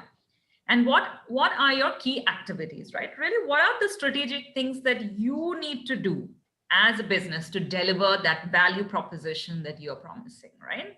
And this will, be where a lot of your strategic thinking needs to happen, because this is really how, the activities that you as a business need to do to make this value proposition and continue to create value for your customers. So I think this side is all the stuff that you guys know very well. So hence, we won't spend too much time on it. But I think really important for us to be clear on, what are the key activities that you absolutely as a business must do, and where, can you partner? Where can you outsource? I know in the beginning when we're bootstrapping, we have to do all things possible, but even there might be pieces, elements that you actually can partner up. And maybe your business model itself needs very critical partnerships to make it feasible, right? And as when investors are looking at your business models, and I know we talked about quite a bit of that with Steve as well, some of these strong partnerships is something that we want to understand better, because those partnerships might be very critical to making your business model work. Okay, and then of course, last, right at the bottom, and we kind of come to this at the end, what are the key cost drivers for your business, right? What are the expenses, your fixed costs, your variable costs? And I think with this year that we have all had, I think the most important thing that I'm sure all of you did was to kind of minimize your costs. And I'm sure everyone went through a cost-cutting exercise trying to conserve the cash that you have, right? I think one of the things that we will be doing working together is making sure that each of you have identified all your costs properly. So we will get into your numbers and try to figure out and making sure that wherever possible we are making these costs lean, ensuring that we know all the costs. There are no hidden costs. So that your pricing is right, right? Only when you get your costs right, your cost drivers right, you can get your price right and your profit margin and so on and so forth. I just kind of put differ there because especially for those of you who are still in the early stages of validation, you may not need to have built out your whole product, right? You might differ some of it. That's why we use the concept of a minimum viable product. What can you get out to the market that that can really help you keep your costs low, but you can test and validate, right? And the last piece is just as a reflection, as a reminder, is to make sure that all of your costs are linked up to all your activities. You look at your revenue side and then they match up. Okay, so you can just jump to the next slide, Kat. Okay, yes, Angela, go ahead. Okay, I think you can hear me. Yeah. Okay. So my question on the cost is: would you like us to put it at per product level, or it's just very general? Because sometimes you wanted to, like, the variable is obviously is at per product level, right? And then then there's the general overhead expense. So do you want me or us to put everything, or more on the fix, or more at the product level? Because that's like a tiny space there. And I assume you just want us to put the naming, right? It doesn't have to be like the percentage of X or at rupiah or a dollar cost per blah, blah, blah. You don't need to put, I think, the numbers there. Just put the key cost drivers. Just kind of itemize. I mean, maybe not as you did, it can still be high level. Just to kind of, when we are looking, this tool is really great for you, looking at this whole model. It just allows you to see the full picture. When you're discussing with your teams, I think it's a great strategic way for everyone to have clarity on all pieces of the business model. Right. And you yourself to see what has changed, right? I think the business model is never static. I mean, like, it's just like, it's dynamic, it's going to keep changing. And maybe, that's why it's important for us to keep coming back to this, to see what has changed. Maybe your segment has changed, maybe something, in your business model has changed, so your costs have gone up, so hence your, margins have gone on. So this really gives us the full picture. So yes, and you don't need to put the detailed kind of line item and dollar number, but really list down your cost drivers. Percentages would be great. It would be nice to see, but that's okay also. But at least definitely list all of your cost drivers there. Okay. And I just want to be conscious of time. So we kind of give you a bit more time to chat with each other. So we won't have the time to kind of write out this right now. I think that's what Kath is trying to tell me. So I just want to do, so I would say, as takeaway from today, do work on your business model canvas. The left side is something that you all know very well.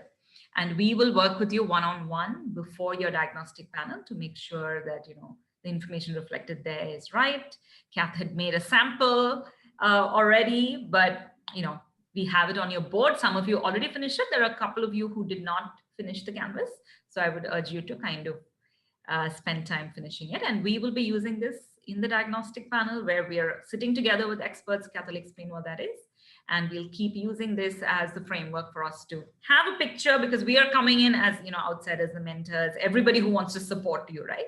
So this is a great favor for us to understand. Okay, so I'm going to pass there, but just as a last reminder, the business model canvas, again, it can give you the focus, the clarity that is needed, looking at your business as a whole. It gives you flexibility and to see where you can test and validate. And I think I would urge everybody, for the teams, for the people that you're bringing on to your teams, I think it's a great way to be transparent and for people to understand your business holistically. So definitely urge you to use it as a tool with your teams to help people understand everything that is related to each other in your business model, right? All right. So thanks, Kath. I don't know if I have any other slides, but I think maybe I just wanted to say that, of course, the canvas itself is a set of, ultimately everything the only thing that matters is designing your business model from the perspective of your customer. We spent a lot of time on that yesterday.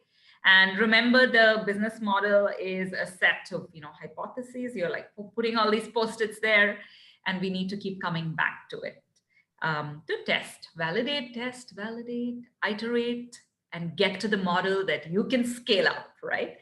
And everything looks beautiful and fabulous and doable on this canvas. But then comes the most important part, the execution, right? And that's what we are here to help you through. And that's really ultimately, we can pitch amazingly, but we have to execute. And that's really what's going to get us to the point where you want to be, right? Where you want to create that impact, generate the revenues you want. So I'll leave you there for today and look forward to working with you and getting to know the business models even better in our diagnostic panel. So thank you, everyone. Sorry, we don't have time to chit chat a bit more on the canvas because I don't want to keep you from this amazing session that Lisa has planned. So I'll pause here. Thank you for your time and for bearing with listening to me over the last 2 days. Thanks, Gap. Back to you. All right. Thanks so much, Priya. At this point, I would like to call on Lisa, who's a co-founder of Global Urban Village, who will lead us into our next workshop. All right, thank you, Kat. So am I sharing my screen or you're going to go ahead and do it? You can, I think, but I can also, yeah, okay. I think you can go ahead and share. I'll stop mine. There you go. Okay, I'll do that.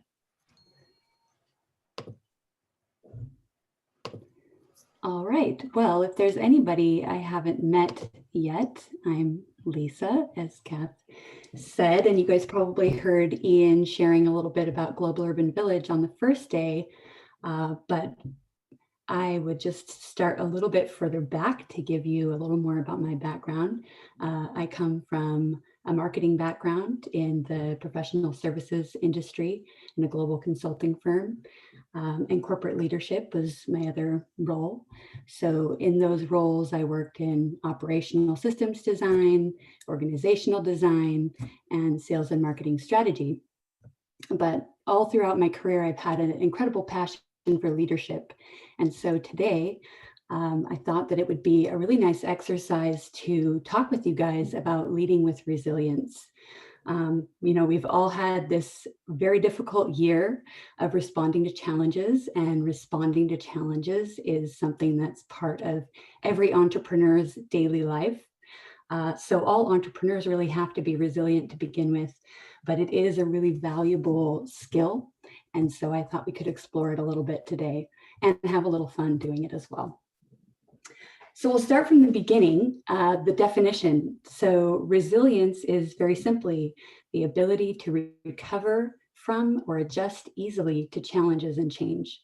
So like I said, you know, you're all entrepreneurs, you know that you have to face challenges every day. That is the focus of your activity. And so to be able to do that well, you have to be able to recover and adjust easily. And so that, you know, describes kind of our daily life as entrepreneurs, juggling so many different things, whether that's your, you know, your customer acquisition, maybe it's some changes on your manufacturing floor, some supplier relationships, you're balancing so many things.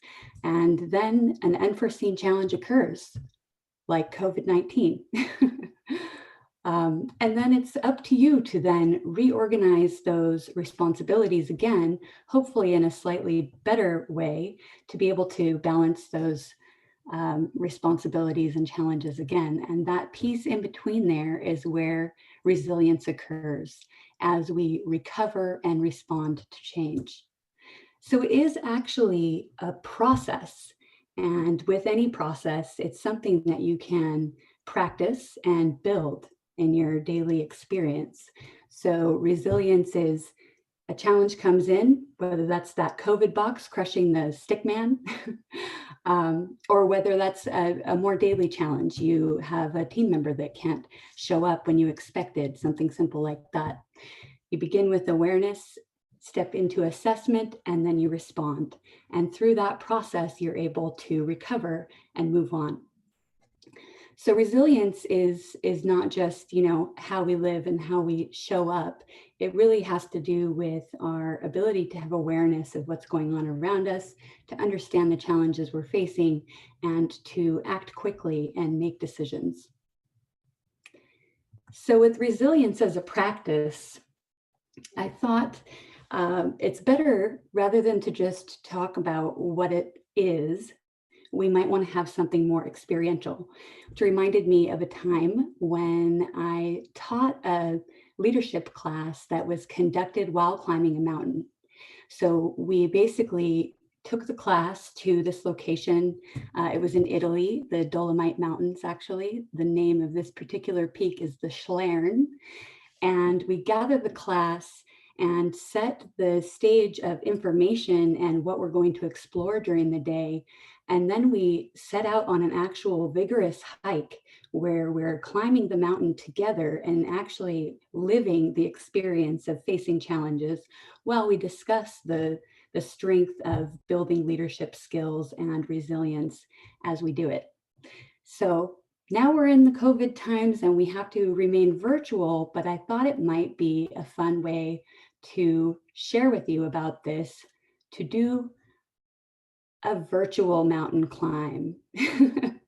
So yesterday, Kath got us started with a little exercise routine, and I'm going to take a cue from her and ask you all at this time to go ahead and let's get loosened up for our mountain climb.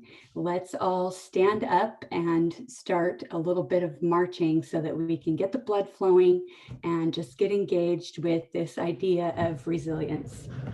So if I can ask you to get up and go ahead and start a little march.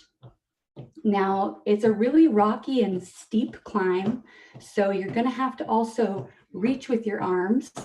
Everybody now, reach with your arms and climb. Now, on the real climb, it was an hour before we reached the bottom, but for us today, I'll say that's enough. Just a couple minutes and a couple strides to get everybody loosened up and ready for the experience. All right. So now we're arriving at the base of the mountain and we're facing our first challenge. The first challenge is about choosing a path.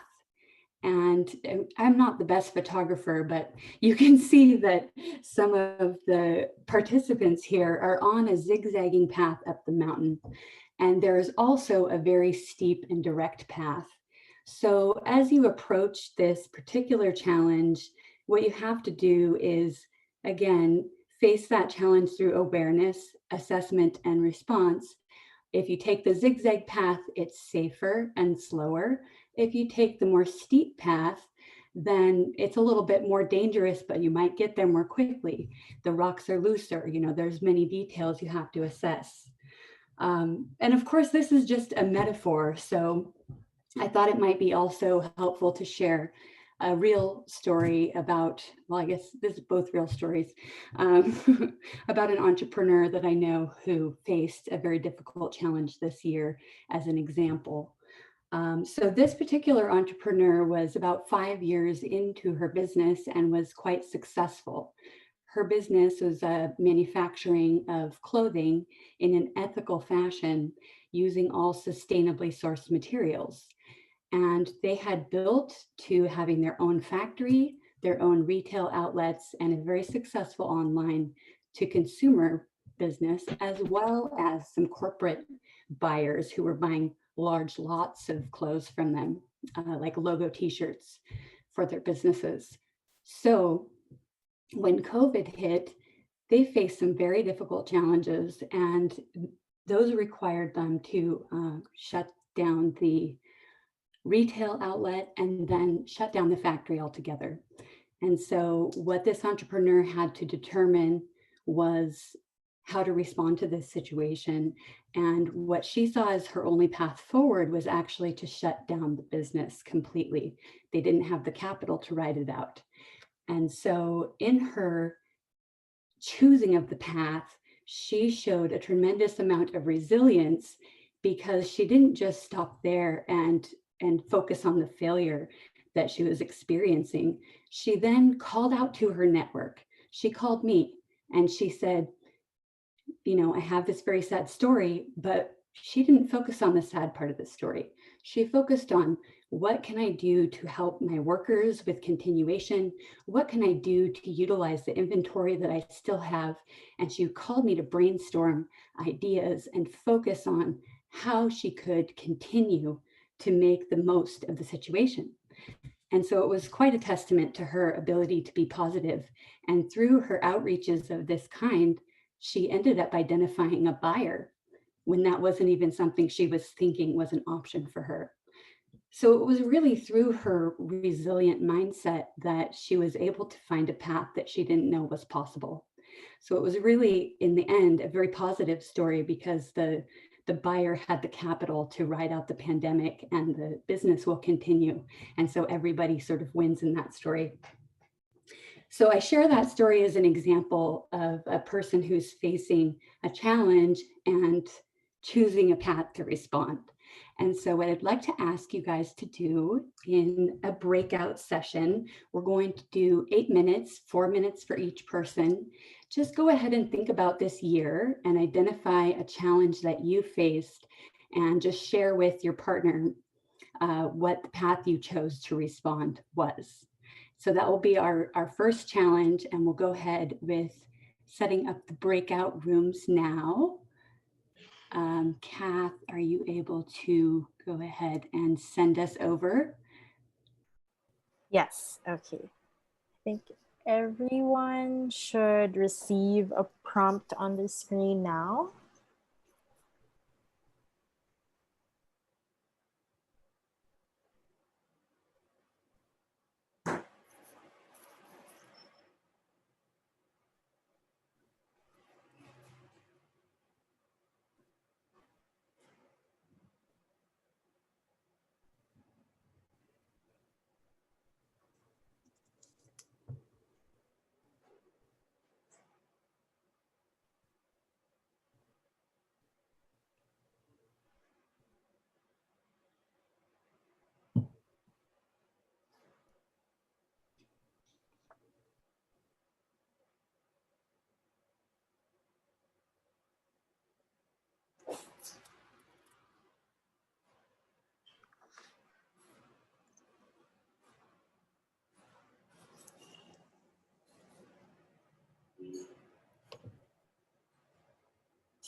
Is there? Okay.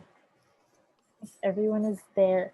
Lisa, I didn't put you in one. I don't want to be in one this time. Okay. Be imposing, like, are you doing what I said? Priya, do you want to join one of the breakouts? Sure, I can. Okay, I'll put you in. I hope everybody climbed. I could only see a few of the. They did. Yeah, they did. I don't know if Abby got a screen grab of that, but hopefully. Yeah. I wasn't. I was too late. Okay. There's going to be one more, so. Okay. I'll wait for that. Not for every challenge, but I figured, you know.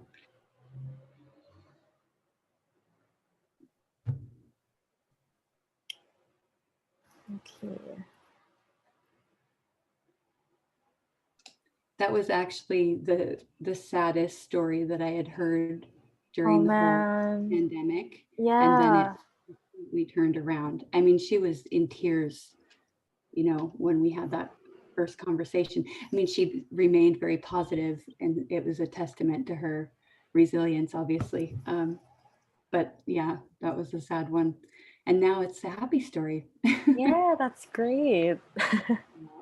They're out of Cambodia too, so you know, Cambodia is nice. very hard with, you know, the economic response, you know, the economic side of the implications. So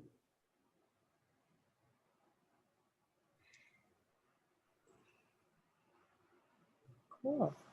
Okay. How were some of the breakouts earlier, Lisa?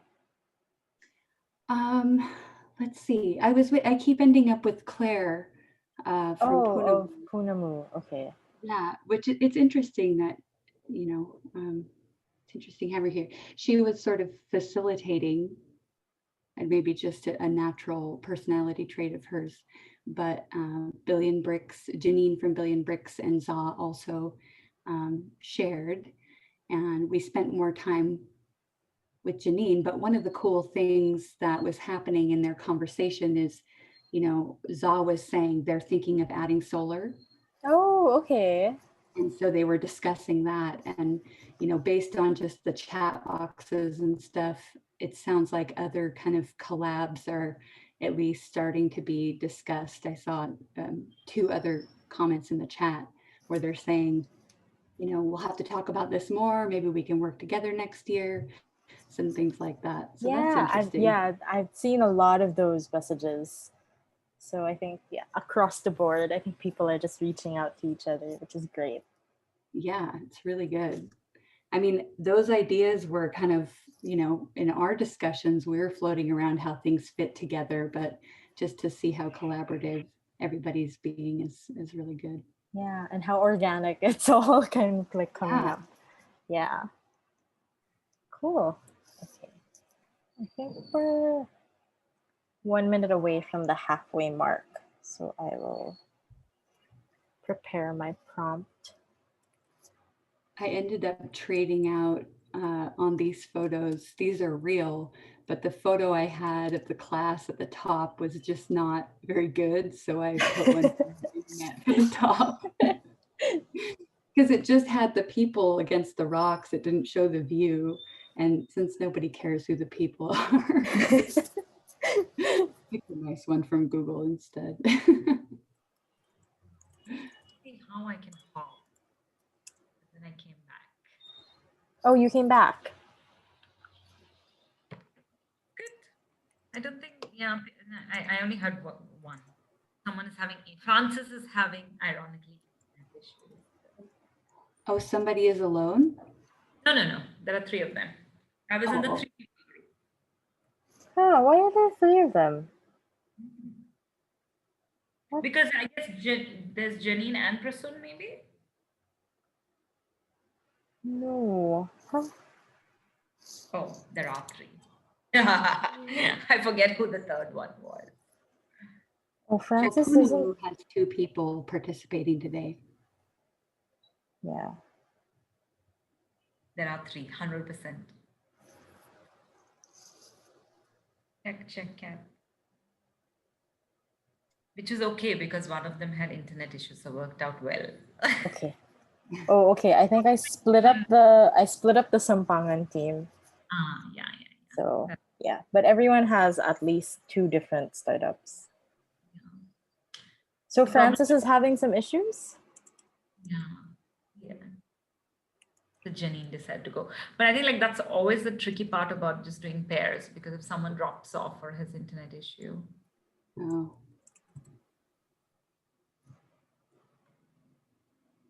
I thought that was good earlier that you did the longer breakout. It seems to work better when people have a little more time to talk. I just thought. And then we also saw that people had already filled out their canvases. So that's so good. Yeah. And then people wanted to know if they had to also do the storyboard. I was like, oh, wow. Because there was one exercise I skipped, which I don't even, we went through those slides fast, but people caught it. Yeah. I think because there was a frame on the Miro boards for it. So maybe they thought that they had to fill. And some of them did actually fill up the Ida Or one. Oh. Yeah. I was so impressed with the illustration that Abby did yesterday. Very cool. Abby's a real pro artist. Abby has an Instagram just for her art. So cool. She's a pro. Yeah, I only kind of put those slides in the night before, and then I was like, only did that because we can make Abby draw fast and not stress Cap. I probably would have done what a lot of the startups did, which was take photos, which was very smart of them. Oh, am I controlling the waiting room? Oh, you're a co-host, so you can see it also. Oh, okay. Yeah. But it's okay. Yeah, that was Mickey anyway. So Yeah, I don't think you have met Mickey. Mickey's actually still on leave, but she decided to join the call today. Mickey leads our community engagement. Hi, nice to meet you, Lisa. Hi. I think we did meet one time. Maybe you participated on one of the due diligence calls I was on. Yeah, actually, Mickey, you did, right? For Tech Prom Lab, I think. Yeah. Yes, I did. So Mickey and Abby, they both helped with the diligence memos also. Great. Yeah, that was a task. That was a ride.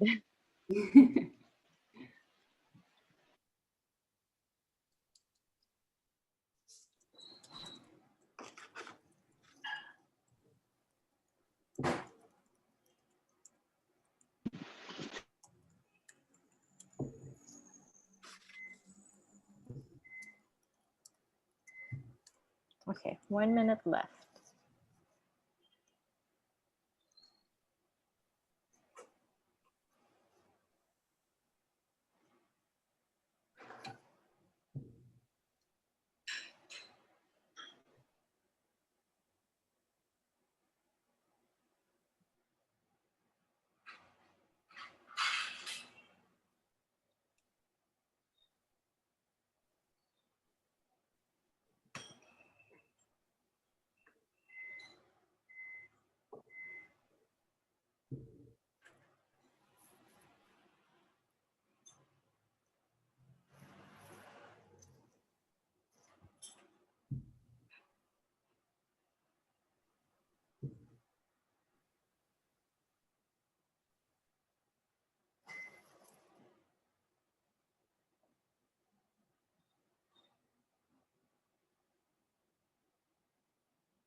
All right, I think everyone's back.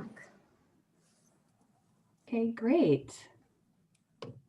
Well, thank you for taking time to discuss with each other and share your challenges.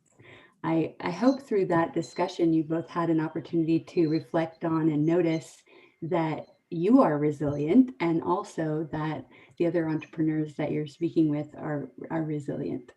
I think that, you know, when we're facing so many challenges, sometimes we fail to stop and realize that we've actually accomplished responding so beautifully, and then we're facing the next challenge and we don't congratulate ourselves or acknowledge that. So it's good to acknowledge it in yourself and in the group. Okay, so we'll hike along. This time we're not going to jump out of our chairs, but we'll just imagine. And here we're going to meet our next challenge, challenge number 2. So back at the mountain, what we discovered in this particular class that I was leading was that one of our team members was having a struggle. It was a challenging hike, and we all knew that coming into it, but she had an injury that was holding her back. And the group had noticed, and we decided as a team to take a pause and discuss with her how she was doing, her, and she felt that she was able to complete the climb. She did feel that she could complete the climb. She really was committed and she really wanted to. And the group really wanted to respond to this by supporting her. So what we decided to do as a team was one person volunteered to pace with her So to, take a slower pace so that she wouldn't fall behind the group, but would have a hiking buddy. And then as a whole, the group decided that we would add an additional rest stop and discussion point on our path up the mountain. So with those two approaches, we were able to support our team member and make sure that when we reached the top, we would all reach the top together. So this is just an example of, the many types of situations we can encounter where the challenges that we face are not always our own. Sometimes the challenge might be a member on your team. Sometimes the challenge might come from a supplier that has let you down. Sometimes the challenge might be a partner that wasn't able to deliver or is withdrawing from the partnership. And so some of the challenges that you face are really an opportunity to become aware and assess and then respond to the challenges of others. And so, being aware of what's happening with others is a good first step with that. And in this particular challenge, we're going to actually face it all together. So we aren't going to do a breakout room. We're just going to have a conversation together.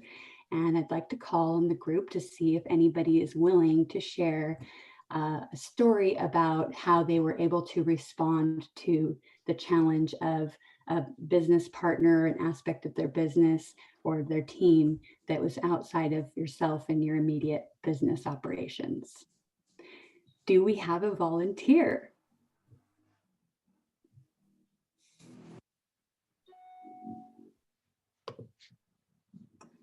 I have a nice list of names, so maybe I will call on someone I haven't heard from today, and hopefully we'll have the right internet connection to be able to hear from you. What about Zara from Kubo? Are you able to speak with us? Hi, Lisa. Yes, I can hear you. Great. Do you have an example that comes to mind, a story you could share with the group about responding to the challenge of a team member or an organization that you're working with, supply chain even? Yeah, so we have we had pre-COVID actually like one employee, but he wasn't really full-time, it was just part-time. And we initially intended to open our factory before the lockdown happened. So we were, making all these promises that he would be full-time, fully working. He'd get his whole pay by the time March comes. But obviously lockdown happened. So we couldn't, we couldn't employ him basically. But since we made that promise, we tried as much as possible to still give him work, even if it was during lockdown, because we still needed some things done, but it wasn't a regular thing.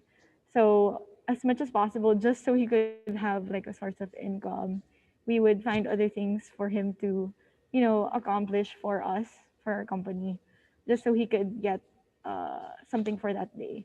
And until now, like he stayed with us throughout the whole lockdown. Here in Metro Manila, one of the longest lockdowns in the world. And right now he's fully employed with Kubo.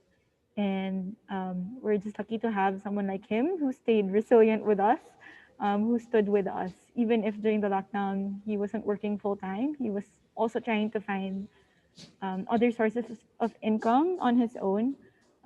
We're just lucky to have him stay with us until today. So that's great. And also that builds a great relationship of trust going forward and loyalty with that employee. So there can be a lot of benefit to that in the future.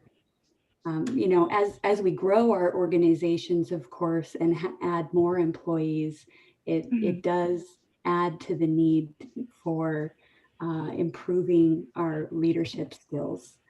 And, this particular aspect of resilience and particular challenge with dealing with a struggling team member is a great example from the concept of emotional intelligence, the 4 quadrants, which are There's self-awareness and self-management, and then there's social awareness and social management. And in this side, it would be more the matter of having that social awareness of issues that are occurring on the team, and then taking action to manage those and work with the employee to come to a good result. So that's a really good example, and also just the type of thing that we all have to build as we build our organizations, our leadership skills to be able to manage effectively. Great. Does anybody else want to share one more challenge story about a team member or outside party to the organization?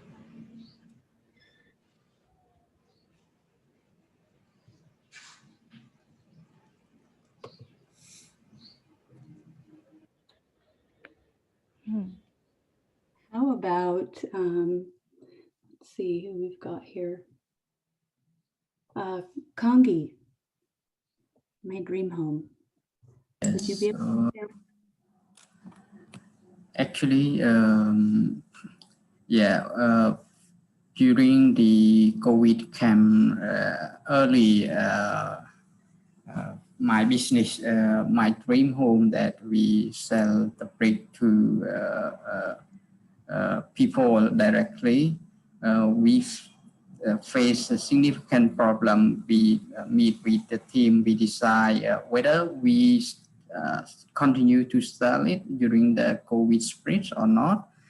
So the team decide, okay, if we not do or not sell it, the business will die. So we say, okay, we go together to sell to the community, but we need to change the model.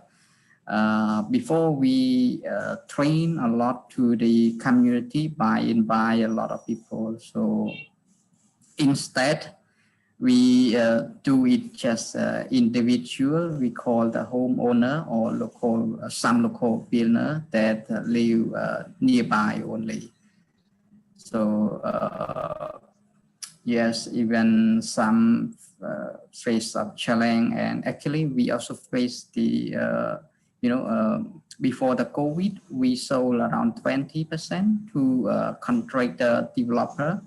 But when the COVID started spread as a community, so that the cancel of that 20%.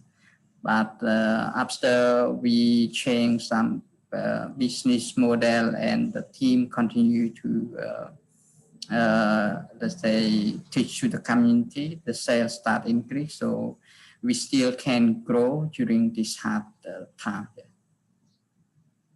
Wow. Okay. So you had to make some shifts to your target customer and also to the way you're engaging and training your customer about building with the bricks. Good. I mean, it's amazing the changes that we've all had to make this year to make things work. It's impressive to me, everything that this group has accomplished. But however, it's not expected as we plan.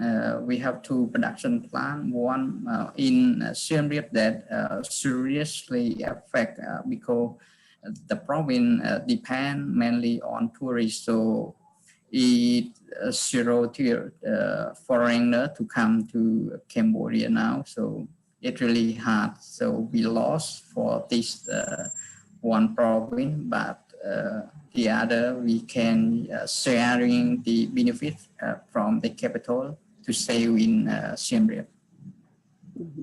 So you're focusing on your Phnom Penh location then? Yeah.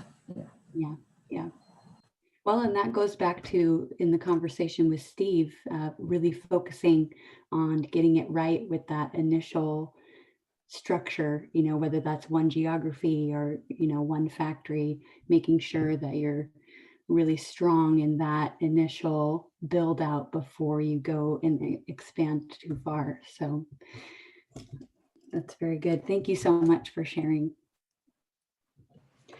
Okay, so maybe we should go ahead and move on to our challenge number 3. Okay, so we're striving up the mountain. We're getting kind of tired. I mean, this is, it's pretty steep. It's pretty rocky, as you can see. We round the corner of the trail and we find that a rock slide has actually eliminated the trail that we were following. So, right when we thought we were getting close to the top, we find that we've reached a dead end. And so at this moment with the group, we decide that we need to get a visual, up to the top of the summit by backtracking a little bit and looking up the mountain to see that top that we're trying to reach so that we can identify another way to get up there. So that's our scenario on the mountainside. And in this particular case, I'd like to share another story of an entrepreneur that I know facing the challenge of a dead end. So this particular entrepreneur's business is focused on, in Vietnam, connecting young people with part-time jobs. And so it's a technology platform, an HR technology platform where you're connecting the youth with part-time jobs, and the jobs are primarily in hospitality. So, he had gotten some tremendous traction with this model that was really working. He worked with Starbucks to prove out the pilot. He was able to get traction with the youth in Vietnam in the amount of 80,000 users signing up for the platform. So he was really getting to the point with his business where he was able to tell a story about how his platform had traction on the business side and had traction with the youth community, and really being able to, build out that pitch deck to the point where he was really getting close to getting an investment. And then the pandemic hit. And of course, as we all know, restaurant and hospitality industry was very much devastated by the effects of COVID. And so in this scenario, the entire segment that he was focused on for his business customer of the hospitality industry was all shut down. So his business model had reached a complete dead end. And what he did at this point was to go back to thinking about what his original vision was. So he took a step back and he looked for the top of the mountain again. And what he realized is that his vision was actually to empower young people to access part-time work, gig jobs, and opportunities to add to their skill sets. So his vision was more about what he could do for the youth than it was about this particular type of job and this particular business model. So he still had his platform with youth engaged, he just didn't have any jobs for them. So by revisiting his vision, he started to brainstorm other ways that he could connect youth with gig work and opportunities that were all in the digital space. And of course, with all of us having to shift to a more digital environment in many ways, that is also a prominent trend in business. So through his focus on vision, he was able to recast his business strategies to have multiple different avenues of go-to-market strategy that would allow him to meet the vision and add to a more digital view for his business, which is appealing to investors, especially in technology and especially in kind of a post-pandemic type of vision.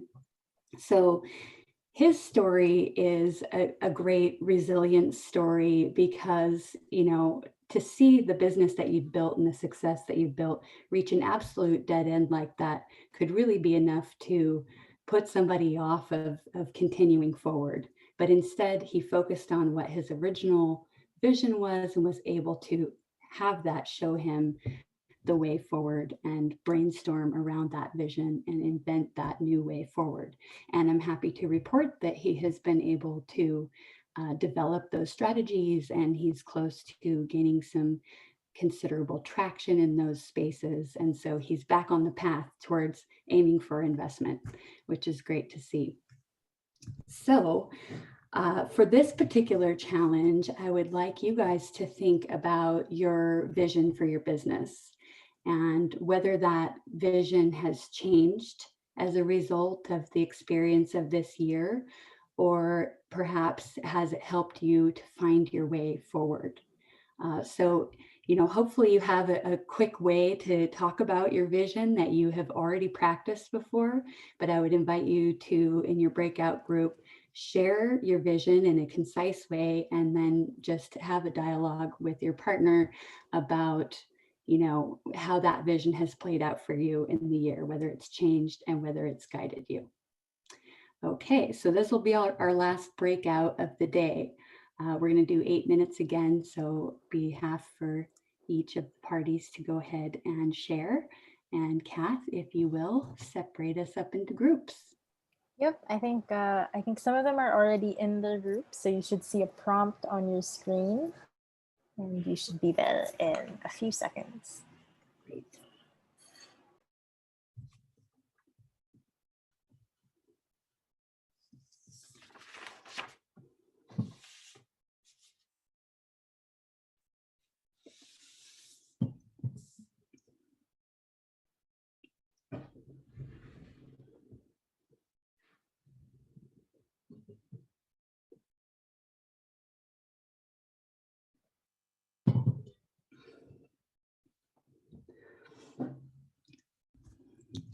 So we're going to climb after this if you want to try to get a photo. Okay, Abby, please prepare your recording.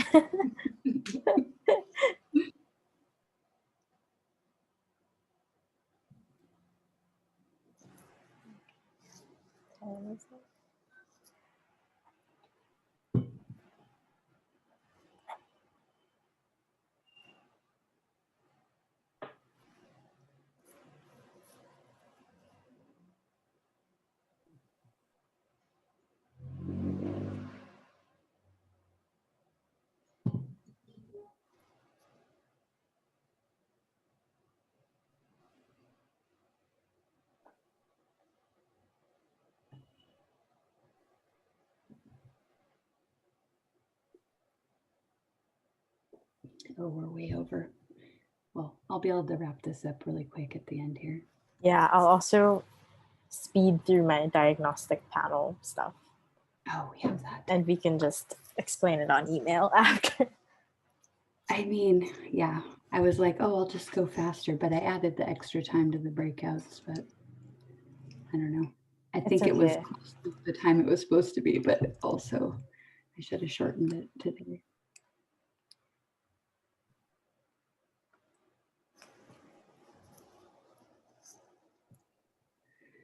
I think everyone has met everyone at this point. I'd like to think so. I feel like they have. I know I have met everyone.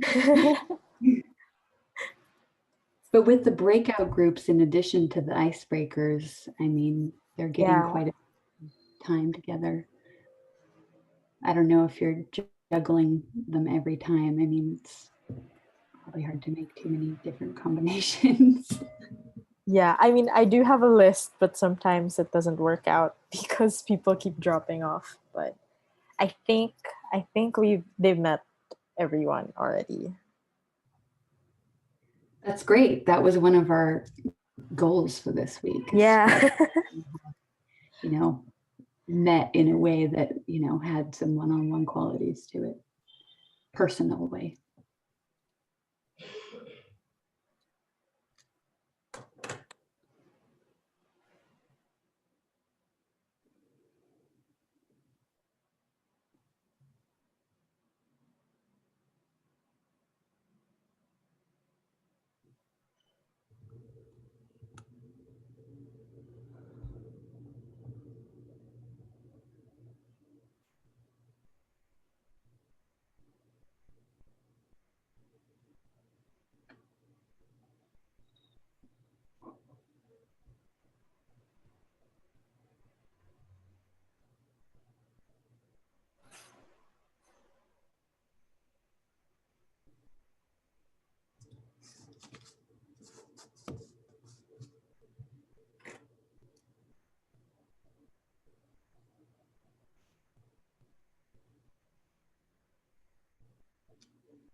Lisa, since we're a little bit over time, what were you thinking? I don't know if there was a sharing when they came back or. No, it'll be like 2 minutes when they come back. I'll just like wrap it up basically. Yeah. So then, Kath, I feel that like you can't go into all your slides on the diagnostic panel. Yeah. We can just, send it to them as a video or something.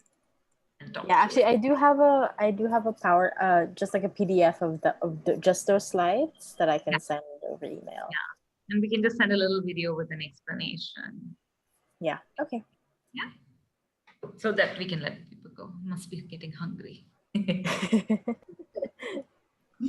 I am. Maybe that's why I thought of them.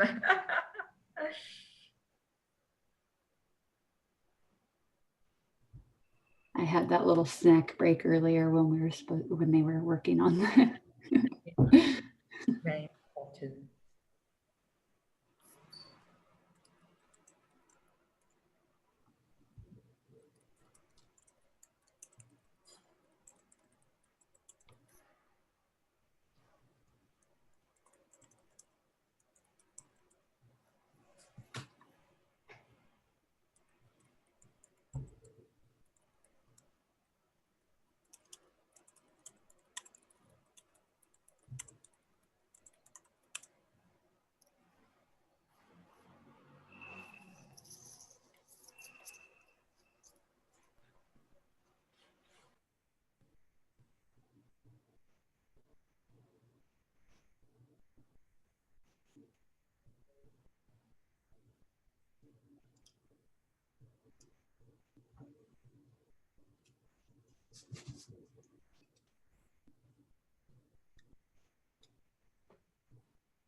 I suggest you take these tablets. Cefloxacin and Pantoc, if you bought, it's good you start now itself. And you should add one probiotic like thing, Cap Visilac, okay? So that contains lactobacillus spores, which actually, which is good bacteria. And then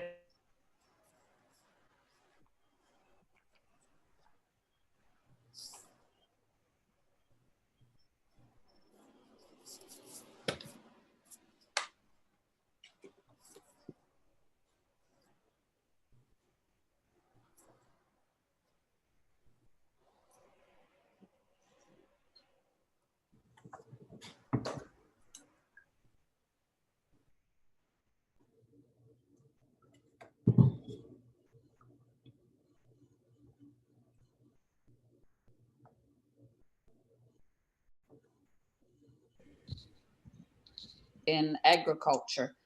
So I'm just sending it along to my colleague to find out where Kenneth is growing.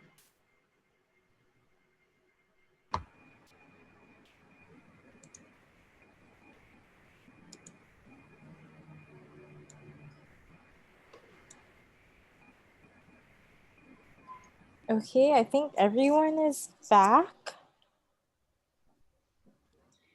Okay. Well, thank you all for sharing with each other. I think, vision is such an important part of our business. And as we get overwhelmed every day with all the challenges and decisions and work that we have to do, it's really important to always stay connected with that vision and let it be the guide for all those small decisions that we make each day. So now I'm going to ask you guys to get up again and help join in on climbing to the final summit. So if you could get up out of your seats one more time. And this is the last time I'm going to ask you to do this. And we'll go ahead and start climbing that mountain. Last little bit. We're going to have to reach, grab onto those rocks, pull ourselves up. Got to go a little faster. We're almost there. Yeah. No. And we've arrived.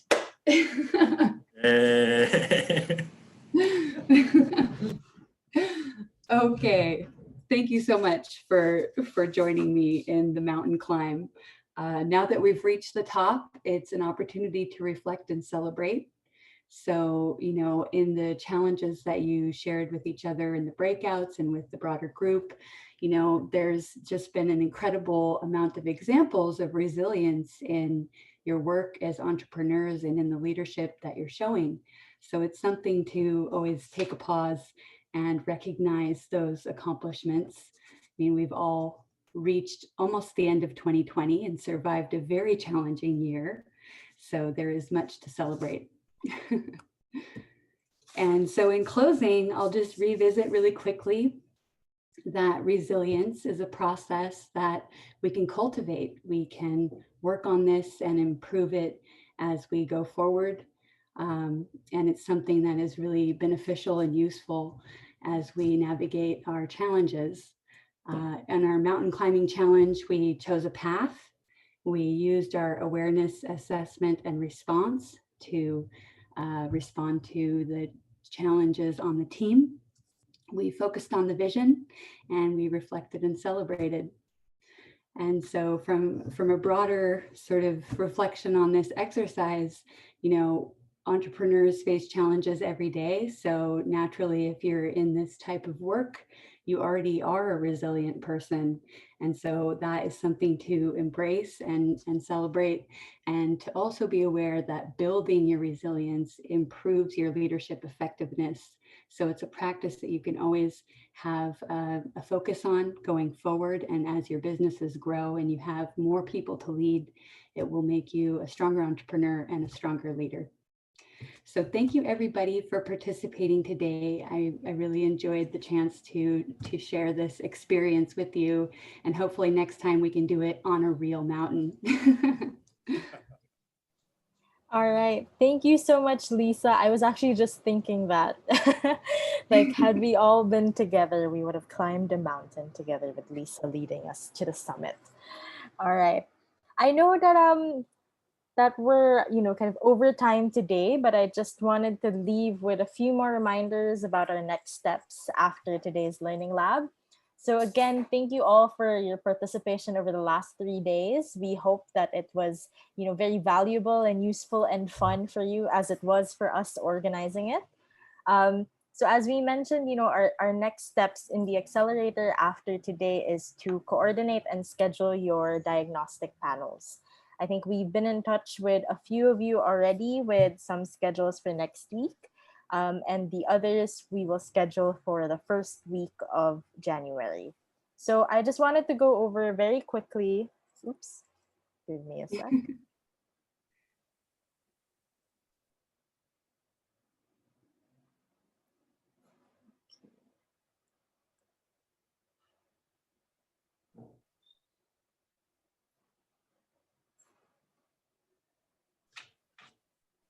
There you go.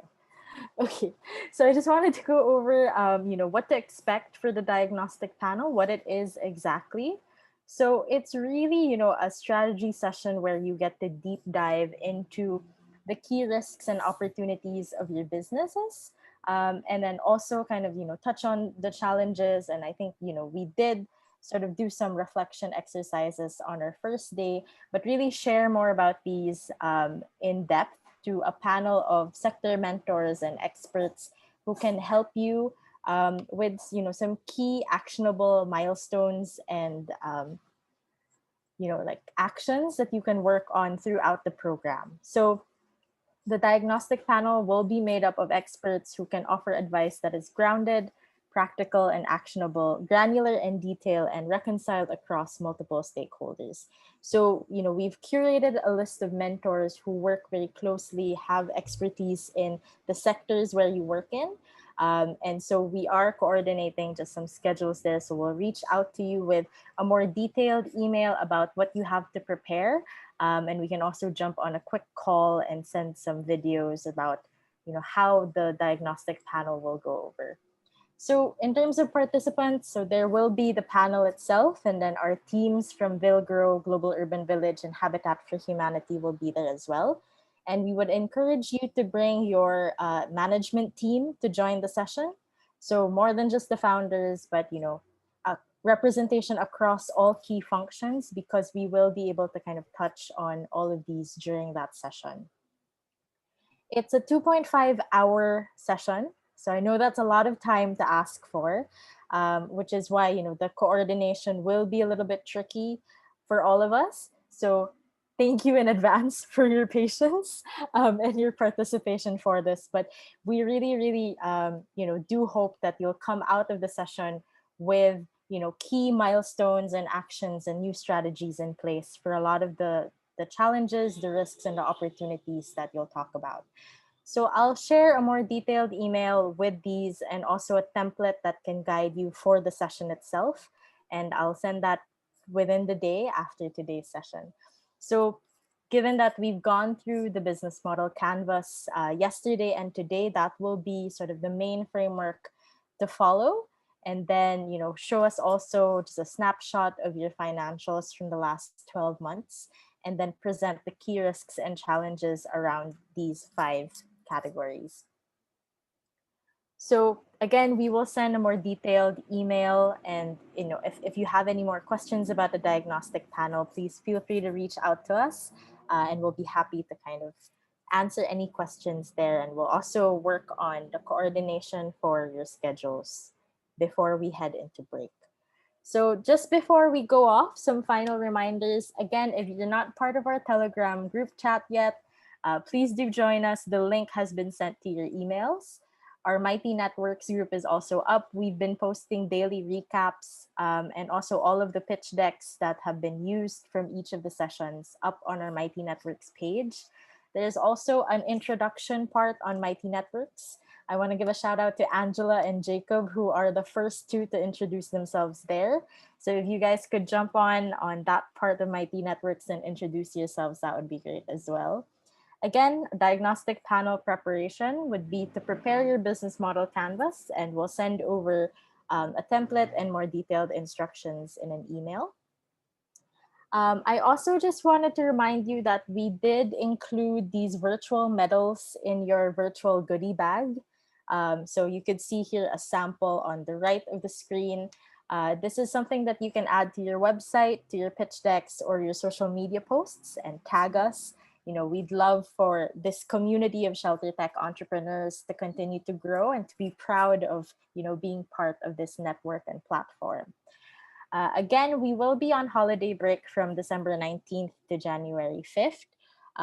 We will, I guess, be checking our emails sporadically during this time, but you all deserve a good break after the year that we've all gone through. And so we'll begin more active coordination and communications beginning January 6th. So that's all that we have for today and for our first learning lab. Again, thank you all so much for your patience, your enthusiasm, and your energy. And I want to thank, our partners from Habitat, the Terwilliger Center for Innovation and Shelter. I want to give a shout out to Mira, who has joined us all throughout the 3 days of our learning lab. Thank you so much, Mira. And to all of our partners who made, today possible.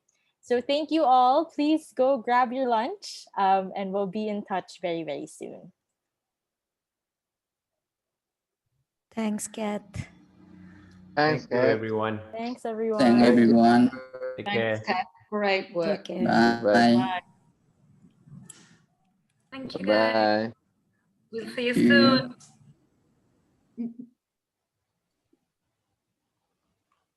Yes, absolutely agree, Angela. We'll continue all the conversations on Telegram. So see you there.